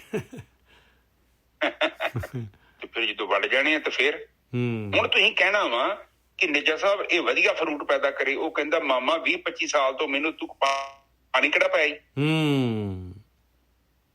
ਉਹ ਮਾਦਾ ਤੇ ਮੇਰੇ ਅੰਦਰ ਵੜ ਗਿਆ ਨਾ। ਬਿਲਕੁਲ ਬਿਲਕੁਲ। ਹੁਣ ਸੰਗਤ ਦੀ ਗੱਲ ਕਰਦੇ ਪਏ ਆ, ਕਹਿੰਦੇ ਸੰਗਤ ਜੈਸੀ ਸੰਗਤ ਤੈਸੀ ਰੰਗਤ। ਹੁਣ ਜਿਹੋ ਜੀ ਸੰਗਤ ਦਾ ਤੁਸੀਂ ਪਾਣੀ ਪਾਇਆ, ਜਿਸ ਸੰਗਤ ਨਾਲ ਆਪਣੇ ਬੱਚਿਆਂ ਦੀ ਪਰਵਿਸ਼ ਕਰਨ ਦੇ ਜੋ ਮੁੜ ਕੇ ਤੁਸੀਂ ਚਾਹੁੰਦੇ ਬ੍ਰਹਮ ਗਿਆਨੀ ਪੈਦਾ ਹੋ ਜਾਏ, ਕਿੱਥੋਂ ਹੋ ਜਾਏ? ਨਾ, ਉਹ ਤੇ ਪਿੱਛੇ ਜਾਓ ਨਾ, ਉਹਦੀਆਂ ਜੜ੍ਹਾਂ 'ਚ ਜਾਓ। ਜੜ੍ਹਾਂ 'ਚ ਤੁਹਾਨੂੰ ਪਤਾ ਲੱਗ ਜਾਣਾ ਤੁਸੀਂ ਕੀ ਕੀਤਾ। ਬਿਲਕੁਲ। ਇੱਕ ਮਾਂ ਚਾਹੁੰਦੀ ਆ ਬੱਚੇ ਨੂੰ ਚੰਗਾ ਕਰੈਕਟਰ ਦੇਣਾ, ਸਭ ਤੋਂ ਪਹਿਲਾਂ ਮਾਂ ਨੂੰ ਖੁਦ ਕਰੈਕਟਰ ਬਣਾਉਣਾ ਪੈਣਾ ਵਾ। ਉਸ ਕਰੈਕਟਰ ਦੇ ਵਿੱਚ ਜੀਣਾ ਪਊਗਾ। ਹੁਣ ਇੱਕ ਪਿਓ ਆ, ਹੁਣ ਕਿਲੋ ਲਾਣੀ ਹੈ, ਸ਼ਰਾਬ ਪੀ ਕੇ ਐ ਮੁੱਛਾਂ ਨੂੰ ਤਾ ਦੇਈ ਜਾਂਦਾ, ਹਰ ਦਿਨ ਰਾਤ ਨੂੰ 1-1:30 ਵਜੇ ਘਰੇ ਆਉਂਦਾ, ਤੇ ਜਿਹੜੇ ਬੱਚੇ ਦੇ ਸਾਹਮਣੇ ਪਲਦੇ ਆ ਤੇ ਉਹਨਾਂ ਤੇ ਕੀ ਪ੍ਰਭਾਵ ਪਊਗਾ? ਬਿਲਕੁਲ। ਟੀਚਰ ਤੇ ਮਾਂ ਬਾਪ ਨੇ ਪਹਿਲਾਂ। ਹੁਣ ਤੁਸੀਂ ਕਹਿੰਦੇ ਜੋ ਕਿ ਅਸੀਂ ਲੜੇ ਬਿਨਾਂ ਚੈਨ ਨਹੀਂ ਆਉਂਦਾ, ਤੁਸੀਂ ਕਹੋ ਕਾਨੂੰ ਸਾਡੇ ਬੱਚੇ ਨਾਲ ਲੜਨ? ਏਦਾਂ ਹੋ ਸਕਦਾ? ਨਹੀਂ। ਕਿੱਥੋਂ ਉਹਨਾਂ ਨੂੰ ਚੰਗਿਆਈ ਕਿੱਥੋਂ ਆਊਗੀ ਜੇ ਤੁਸੀਂ ਪੌਦਾ ਨਹੀਂ ਲਾਇਆ? ਹੁਣ ਤੁਸੀਂ ਚਾਹੁੰਦੇ ਕਿ ਸਾਡੇ ਬੱਚੇ ਬੜਾ ਹੀ ਪਿਆਰ ਕਰਨ, ਸਾਡਾ ਮਾਣ ਕਰਨ, ਸਾਡੇ ਗਲ 'ਚ ਹਾਰ ਪਨ, ਮਾੜਾ ਮੋਟਾ ਬੁਖਾਰ ਹੋ ਜੇ ਸਾਨੂੰ ਲਈ ਫਿਰਨ, ਦਵਾਈ ਦਵਾਉਣ, ਸਾਡੇ ਸਰੀਰ ਦੀ ਤੰਦਰੁਸਤੀ ਬਾਰੇ ਕੋਸ਼ਿਸ਼ ਕਰਨ। ਪਹਿਲਾਂ ਤੁਸੀਂ ਆਪਣੇ ਮਾਂ-ਬਾਪ ਦਾ ਕੀਤਾ, ਉੱਥੋਂ ਤੇ ਵਿਹਦੇ ਪਏ ਹੋ। ਹੁਣ ਮੁੜ ਕੇ ਛੱਡਣੀ ਉਹਨਾਂ ਨੂੰ ਕਿੱਥੋਂ ਹੀ ਨਹੀਂ, ਅਕਲ ਆਈ ਨਹੀਂ ਨਿੱਜਰ ਸਾਹਿਬ। ਪਰ ਇਹ ਚੀਜ਼ ਹੈ, ਉਹ ਕਰਨ ਨਾ ਕਰਨ, ਪਰ ਤੁਸੀਂ ਆਪਣਾ ਕਰੈਕਟਰ ਪੂਰਾ ਪਲੇ ਕਰੋ।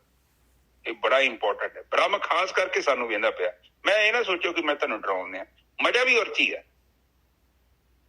ਬ੍ਰਹਮ ਸਾਨੂੰ ਵੇਂਦਾ ਪਿਆ ਕਿ ਅਸੀਂ ਕਿੱਦਾਂ ਦੀ ਪਰਫਾਰਮੈਂਸ ਕਰ ਰਹੇ ਹਾਂ। ਤੁਸੀਂ ਆਪ ਨਹੀਂ ਵੇਖਿਆ ਉਹਦੇ 'ਚ ਜਦੋਂ ਰੇਸਾਂ ਦੇ ਵਿੱਚ ਬੱਚੇ ਭੱਜਦੇ ਨੇ, ਜਿਹੜਾ ਫਸਟ ਆਉਂਦਾ ਮੈਡਲ ਨੂੰ ਮਿਲਦਾ, ਸੈਕੰਡ ਨੂੰ ਮਿਲਦਾ, ਥਰਡ ਨੂੰ ਮਿਲਦਾ, ਤੇ ਬਾਕੀ ਭੀੜ ਨੂੰ ਤੇ ਕੋਈ ਵੇਂਦਾ ਵੀ ਨਹੀਂ। ਇਸੇ ਹੀ ਤਰ੍ਹਾਂ ਬ੍ਰਹਮ ਵੀ ਉਹਨੂੰ ਵੇਂਦਾ ਪਿਆ ਜਿਹੜਾ ਜਿੱਤਦਾ। ਨਿੱਜਰ ਸਾਹਿਬ, ਬਿਲਕੁਲ ਸਹੀ ਹੈ। ਭੀੜ ਵੱਲ ਤੇ ਕੋਈ ਉਹਦਾ ਧਿਆਨ ਹੀ ਨਹੀਂ ਹੈਗਾ। ਉੱਥੇ ਵਾਧੂ ਉਹ ਕਹਿੰਦਾ ਪਤਾ ਨਹੀਂ ਕਿੰਨਾ ਕੁ ਬਣਾਇਆ ਮੈਂ ਜੂਨੀ, ਜਿਹੜੇ ਅੱਗੇ ਭੱਜ ਨਿਕਲਦੇ। ਅੱਛਾ, ਇਹਦੇ ਲਈ ਠੀਕ ਹੈ ਨਿੱਜਰ ਸਾਹਿਬ, ਇੰਨੀ ਹੋ ਗਈ ਤੁਕ ਪੂਰੀ? ਹਾਂਜੀ ਹਾਂਜੀ। ਇਹ 2 ਹੋਰ ਲਵਾਂਗੇ ਗੁਰਕੀ ਸਾਹਿਬ, ਸਿਰਫ 2 ਸ਼ਲੋਕ ਹੋਰ ਲਵਾਂਗੇ। ਇੱਕ ਹੈਗਾ ਕਬੀਰ ਗੰਗਾ ਤੀਰ ਜੋ ਘਰ ਕਰੈ ਪੀਵੇਂ ਨਿਰਮਲ ਨੀਰ।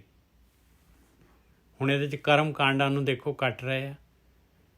ਕਹਿੰਦੇ ਜੇ ਗੰਗਾ ਦੇ ਕਿਨਾਰੇ ਦੇ ਉੱਤੇ ਜਾ ਕੇ ਤੂੰ ਘਰ ਲੈ ਲੈ ਵੀ ਚੱਲ ਵੀ ਪਵਿੱਤਰ ਨਗਰੀ, ਪਵਿੱਤਰ ਨਦੀ ਹੈਗੀ, ਦਰਿਆ, ਇਹਦਾ ਪਾਣੀ ਜਿਹੜਾ ਗੰਗਾ ਦਾ ਅੰਮ੍ਰਿਤ ਹੈਗਾ ਇਹ ਪੀਆ ਕਰੂੰਗਾ ਮੈਂ, ਤੇ ਮੈਂ ਜਿਹੜਾ ਹੈਗਾ ਮੁਕਤ ਹੋ ਜਾਊਂਗਾ। ਕਹਿੰਦੇ ਭਾਈ ਕਬੀਰ ਜੀ ਕਹਿੰਦੇ ਨਹੀਂ ਭਾਈ, ਇਹ ਨਹੀਂ ਹੋ ਸਕਦਾ, ਇਹ ਹੋ ਹੀ ਨਹੀਂ ਸਕਦਾ। ਕਬੀਰ ਗੰਗਾ ਤੀਰ ਜੋ ਘਰ ਕਰੈ ਪੀਵੇਂ ਨਿਰਮਲ ਨੀਰ, ਬਿਨ ਹਰ ਭਗਤ ਨਾ ਮੁਕਤ ਹੋਏ ਇਉਂ ਕਹਿ ਰਮੇ ਕਬੀਰ। ਕਹਿੰਦੇ ਭਗਤੀ ਤੋਂ ਬਗੈਰ, ਧਿਆਨ ਸਿਮਰਨ ਤੋਂ ਬਗੈਰ ਮੁਕਤੀ ਨਹੀਂ ਮਿਲ ਸਕਦੀ ਪਿਆਰਿਆ। ਤੇ ਕਹਿੰਦੇ ਤੈਨੂੰ ਨੁਕਤਾ ਦੇ ਦਿੱਤਾ ਹੈ ਤੇ ਮੈਨੂੰ ਹੁਣ ਭਗਤੀ ਕਰਨ ਦੇ ਤੂੰ ਭਾਈ, ਇਉਂ ਕਹਿ ਰਮੇ ਕਬੀਰ। ਹਾਂਜੀ ਗੁਰਕੀ ਸਾਹਿਬ।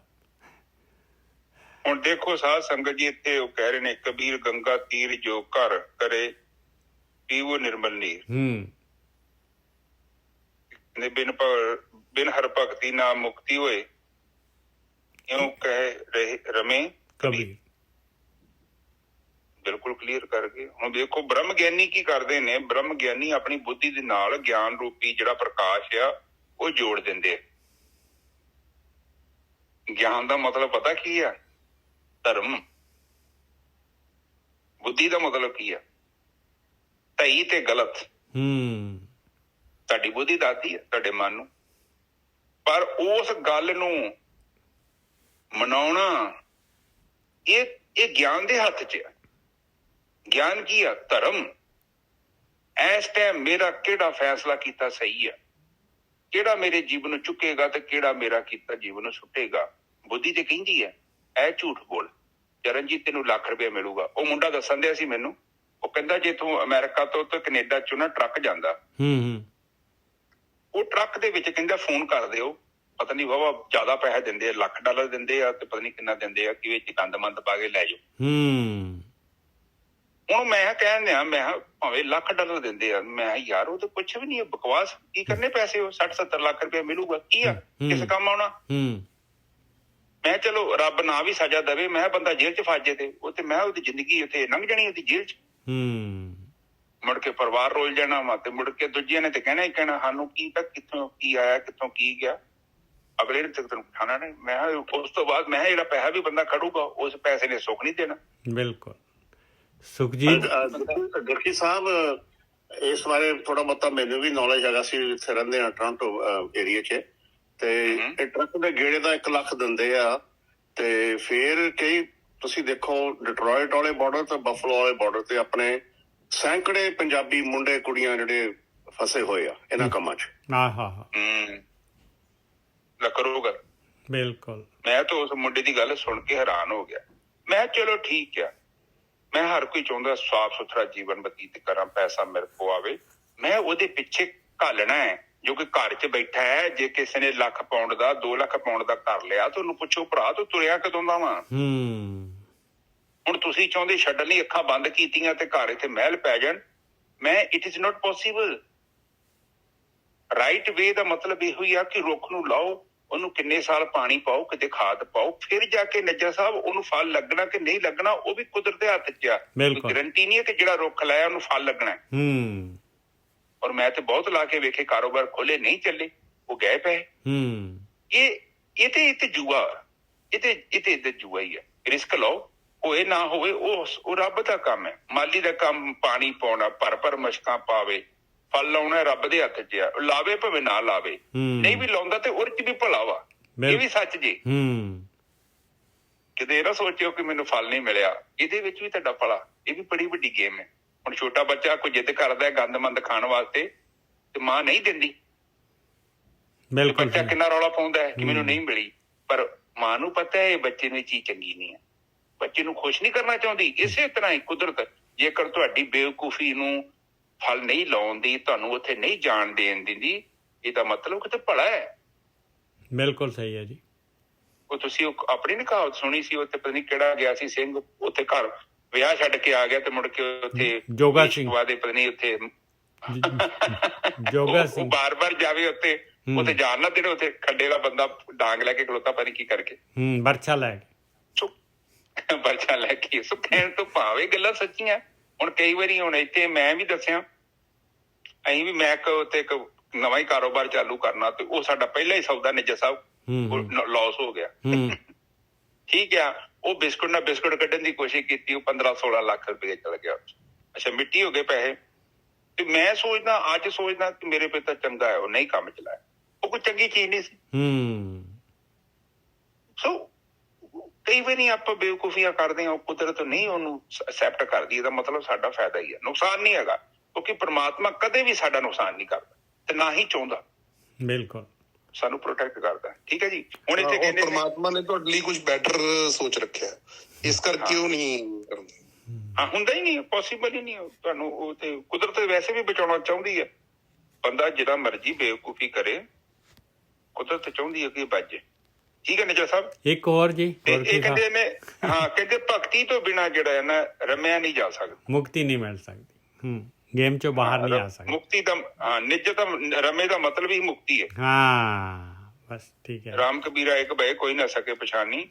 ਉਹ ਜਦੋਂ ਆਤਮ ਤੱਤ ਚ ਸਾਡਾ ਪ੍ਰਵੇਸ਼ ਹੋ ਜਾਂਦਾ ਹੈ, ਅਸੀਂ ਆਤਮਾ ਤੱਤ ਚ ਲੀਨ ਹੋ ਜਾਂਦੇ ਹਾਂ, ਤੇ ਉਹ ਫਿਰ ਤੁਹਾਨੂੰ ਖੁਦ ਹੀ ਪਤਾ ਲੱਗਣਾ ਹੈ ਮੈਂ ਮੁਕਤ ਹੋ ਗਿਆ। ਬਿਲਕੁਲ। ਮੇਰੇ ਜਾਂ ਨਿੱਜਰ ਸਾਹਿਬ ਦੀ ਸਟੇਟਮੈਂਟ ਦੀ ਲੋੜ ਨਹੀਂ, ਤੁਹਾਨੂੰ ਖੁਦ ਪਤਾ ਲੱਗਣਾ ਨਿਰਮਲ ਹੋ ਗਿਆ ਮਨ। गंगा जैसे नीर पासे लागे हर फिरे कहत कबीर कबीर। यही लेना है गोरखी साहब, अगला यही श्लोक है।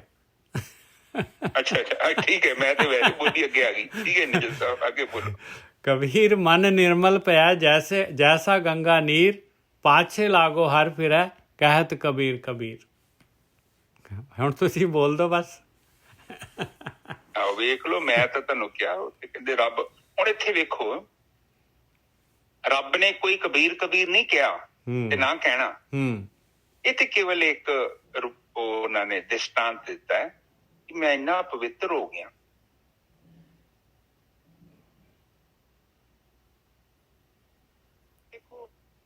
ਆਵਾਜ਼ ਬੰਦ ਹੋ ਗਈ ਜੀ। ਹਾਂ ਵਿੱਚ ਫੋਨ ਆ ਗਏ। ਹਾਂਜੀ ਹਾਂਜੀ। ਪਵਿੱਤਰ ਜਦੋਂ ਆਪਾਂ ਹੋ ਜਾਂਦੇ ਹਾਂ ਨਾ, ਦੇਖੋ ਪਰਮਾਤਮਾ ਜਿਹੜਾ ਹੈ ਨਾ ਬਹੁਤ ਪਵਿੱਤਰ ਹੈ। ਔਰ ਜਦੋਂ ਤੁਹਾਨੂੰ ਕਬੀਰ, ਇਹ ਤਾਂ ਫਿਰ ਦੁਬਾਰਾ ਫੋਨ ਕਰਤਾ ਅਗਲੇ ਨੇ। ਹਾਂ ਵਿੱਚ ਫਿਰ ਫੋਨ ਕਰਤਾ, ਮੈਂ ਤੇ ਕੱਟਣ ਨੂੰ। ਤੇ ਉਹ ਬਾਰ-ਬਾਰ ਤੁਹਾਡੇ ਅੰਦਰ ਪਤਾ ਲੱਗਣਾ ਹੈ ਤੁਹਾਨੂੰ ਕਿ ਇਹ ਜ਼ਿੰਦਗੀ ਬੜੀ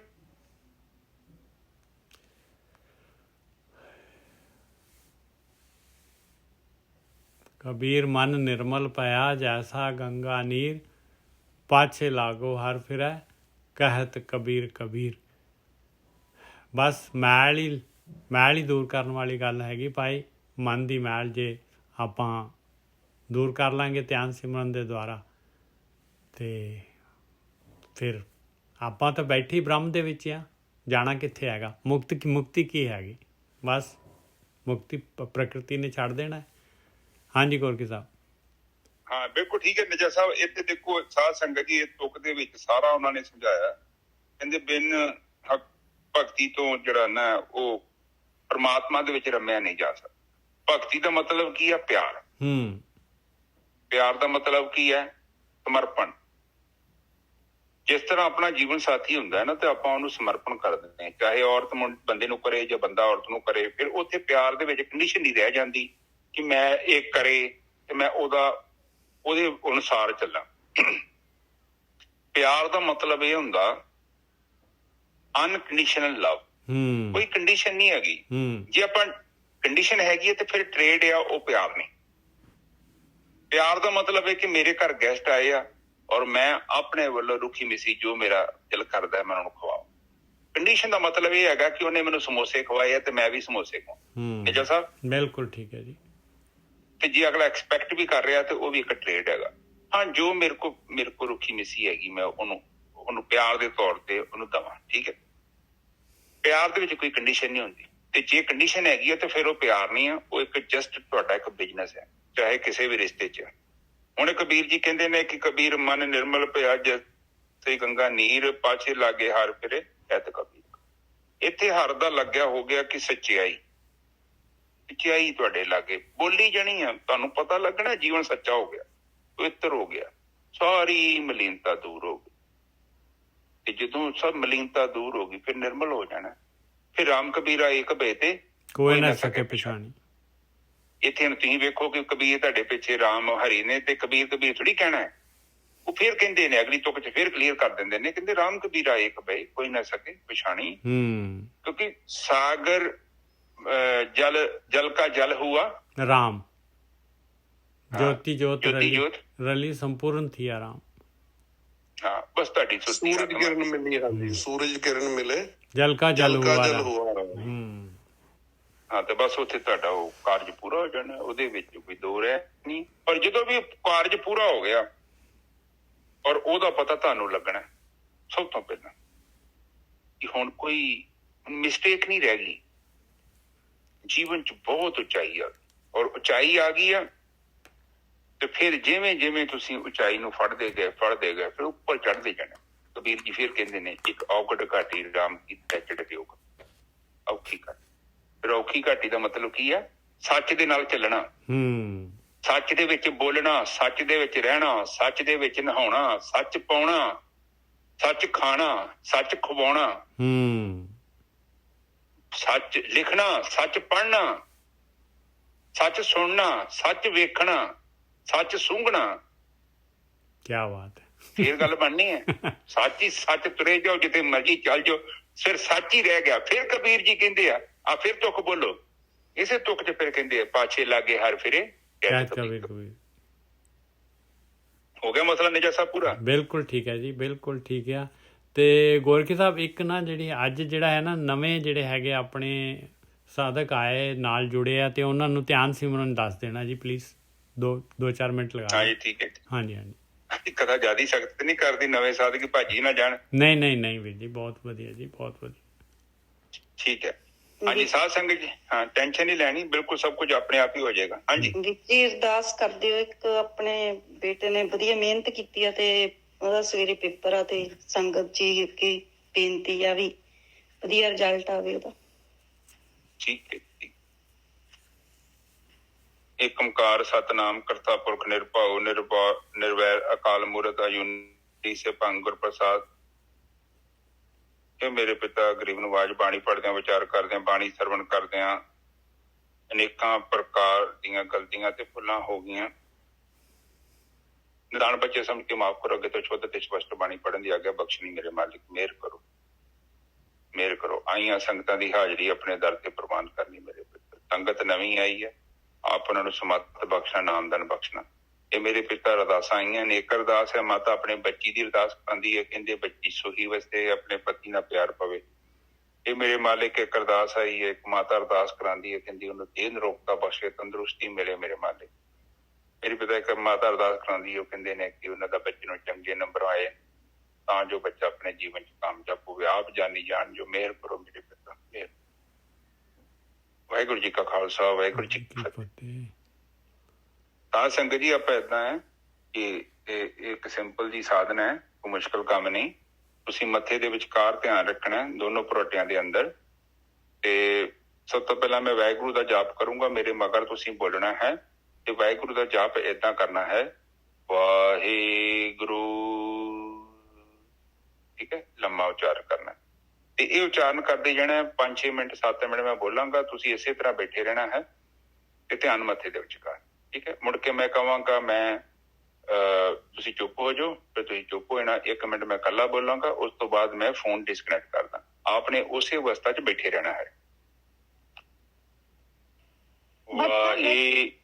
ਹਾਂਜੀ ਮੈਂ ਹੀ ਸਿੱਖਣਾ ਸੀਗਾ ਸਿਮਰਨ। ਮੈਂ ਕੰਮ ਤੇ ਇਸ ਟਾਈਮ ਤੇ ਮੈਂ ਬੈਠ ਨਹੀਂ ਸਕਦੀ, ਬਟ ਤੁਸੀਂ ਮੈਨੂੰ ਦੱਸ ਦਿਓ ਤਾਂ ਜਦੋਂ ਮੈਂ ਸ਼ਾਮੀ ਘਰ ਜਾਊਂਗੀ ਤਾਂ ਫਿਰ ਮੈਂ ਸਿਮਰਨ ਕਰ ਲੂੰਗੀ। ਹਾਂ ਨਹੀਂ ਕੋਈ ਨਹੀਂ, ਤੁਸੀਂ ਮੈਨੂੰ ਨਾ ਤੁਸੀਂ ਹੈਲੋ ਕਰ ਦਿਓ WhatsApp ਤੇ, ਮੈਂ ਤੁਹਾਨੂੰ ਜਾਪ ਭੇਜ ਦਾਂਗਾ ਤੇ ਨਾਲ ਦੱਸ ਦਾਂਗਾ ਕਿੱਦਾਂ ਕਰਨਾ। ਓਕੇ, ਬਟ ਮੇਰੇ ਕੋਲ ਤੁਹਾਡਾ ਨੰਬਰ ਨਹੀਂ ਹੈਗਾ। ਤੁਸੀਂ ਮੈਂ ਦੇ ਦੂੰਗਾ ਇਹਨਾਂ ਦਾ ਨੰਬਰ ਬਾਅਦ ਚ ਮੈਨੂੰ ਸੈਂਡ ਕਰ ਦੋਗੇ? ਹਾਂਜੀ ਕਰ ਦੂੰਗਾ ਜੀ, ਕਰ ਦੂੰਗਾ। ਸੌਰੀ ਕੋਈ ਨਹੀਂ, ਮੈਂ ਕਰ ਦੂੰਗਾ ਜੀ, ਕਰ ਦੂੰਗਾ ਜੀ। ਹਾਂ ਤੁਹਾਡਾ ਨੰਬਰ ਮਿਲ ਜਾਏਗਾ, ਫਿਕਰ ਨਾ ਕਰੋ, ਤੁਹਾਡਾ ਨੰਬਰ ਮਿਲ ਜਾਏਗਾ, ਮੈਂ ਤੁਹਾਨੂੰ ਕਰ ਦੂੰਗਾ। Thank you. Welcome. Waheguru Waheguru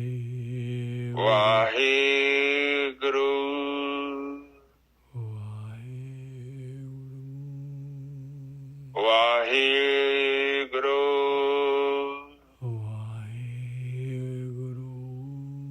Waheguru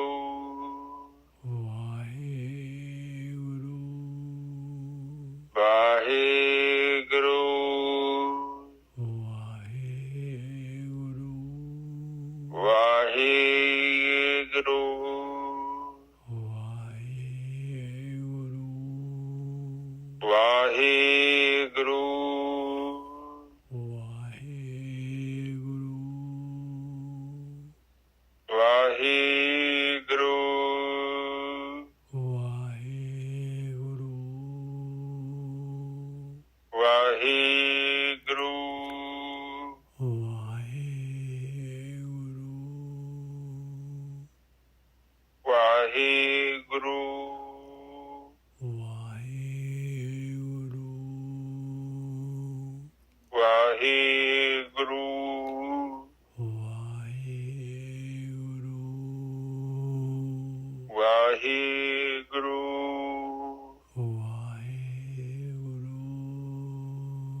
Waheguru Waheguru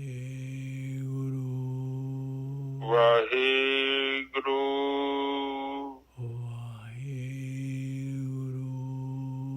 Waheguru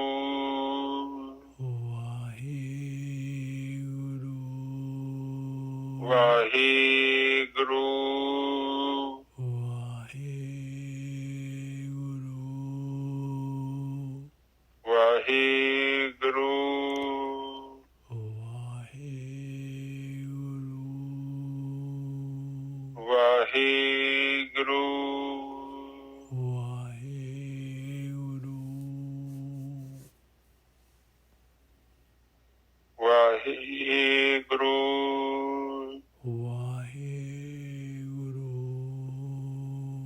Waheguru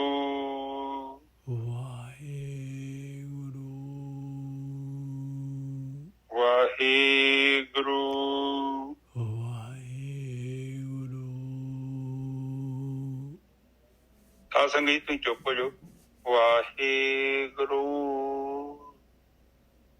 Waheguru Waheguru Waheguru Waheguru Waheguru Waheguru Waheguru ji ਕਾ ਖਾਲਸਾ ਵਾਹਿਗੁਰੂ ਜੀ ਕੀ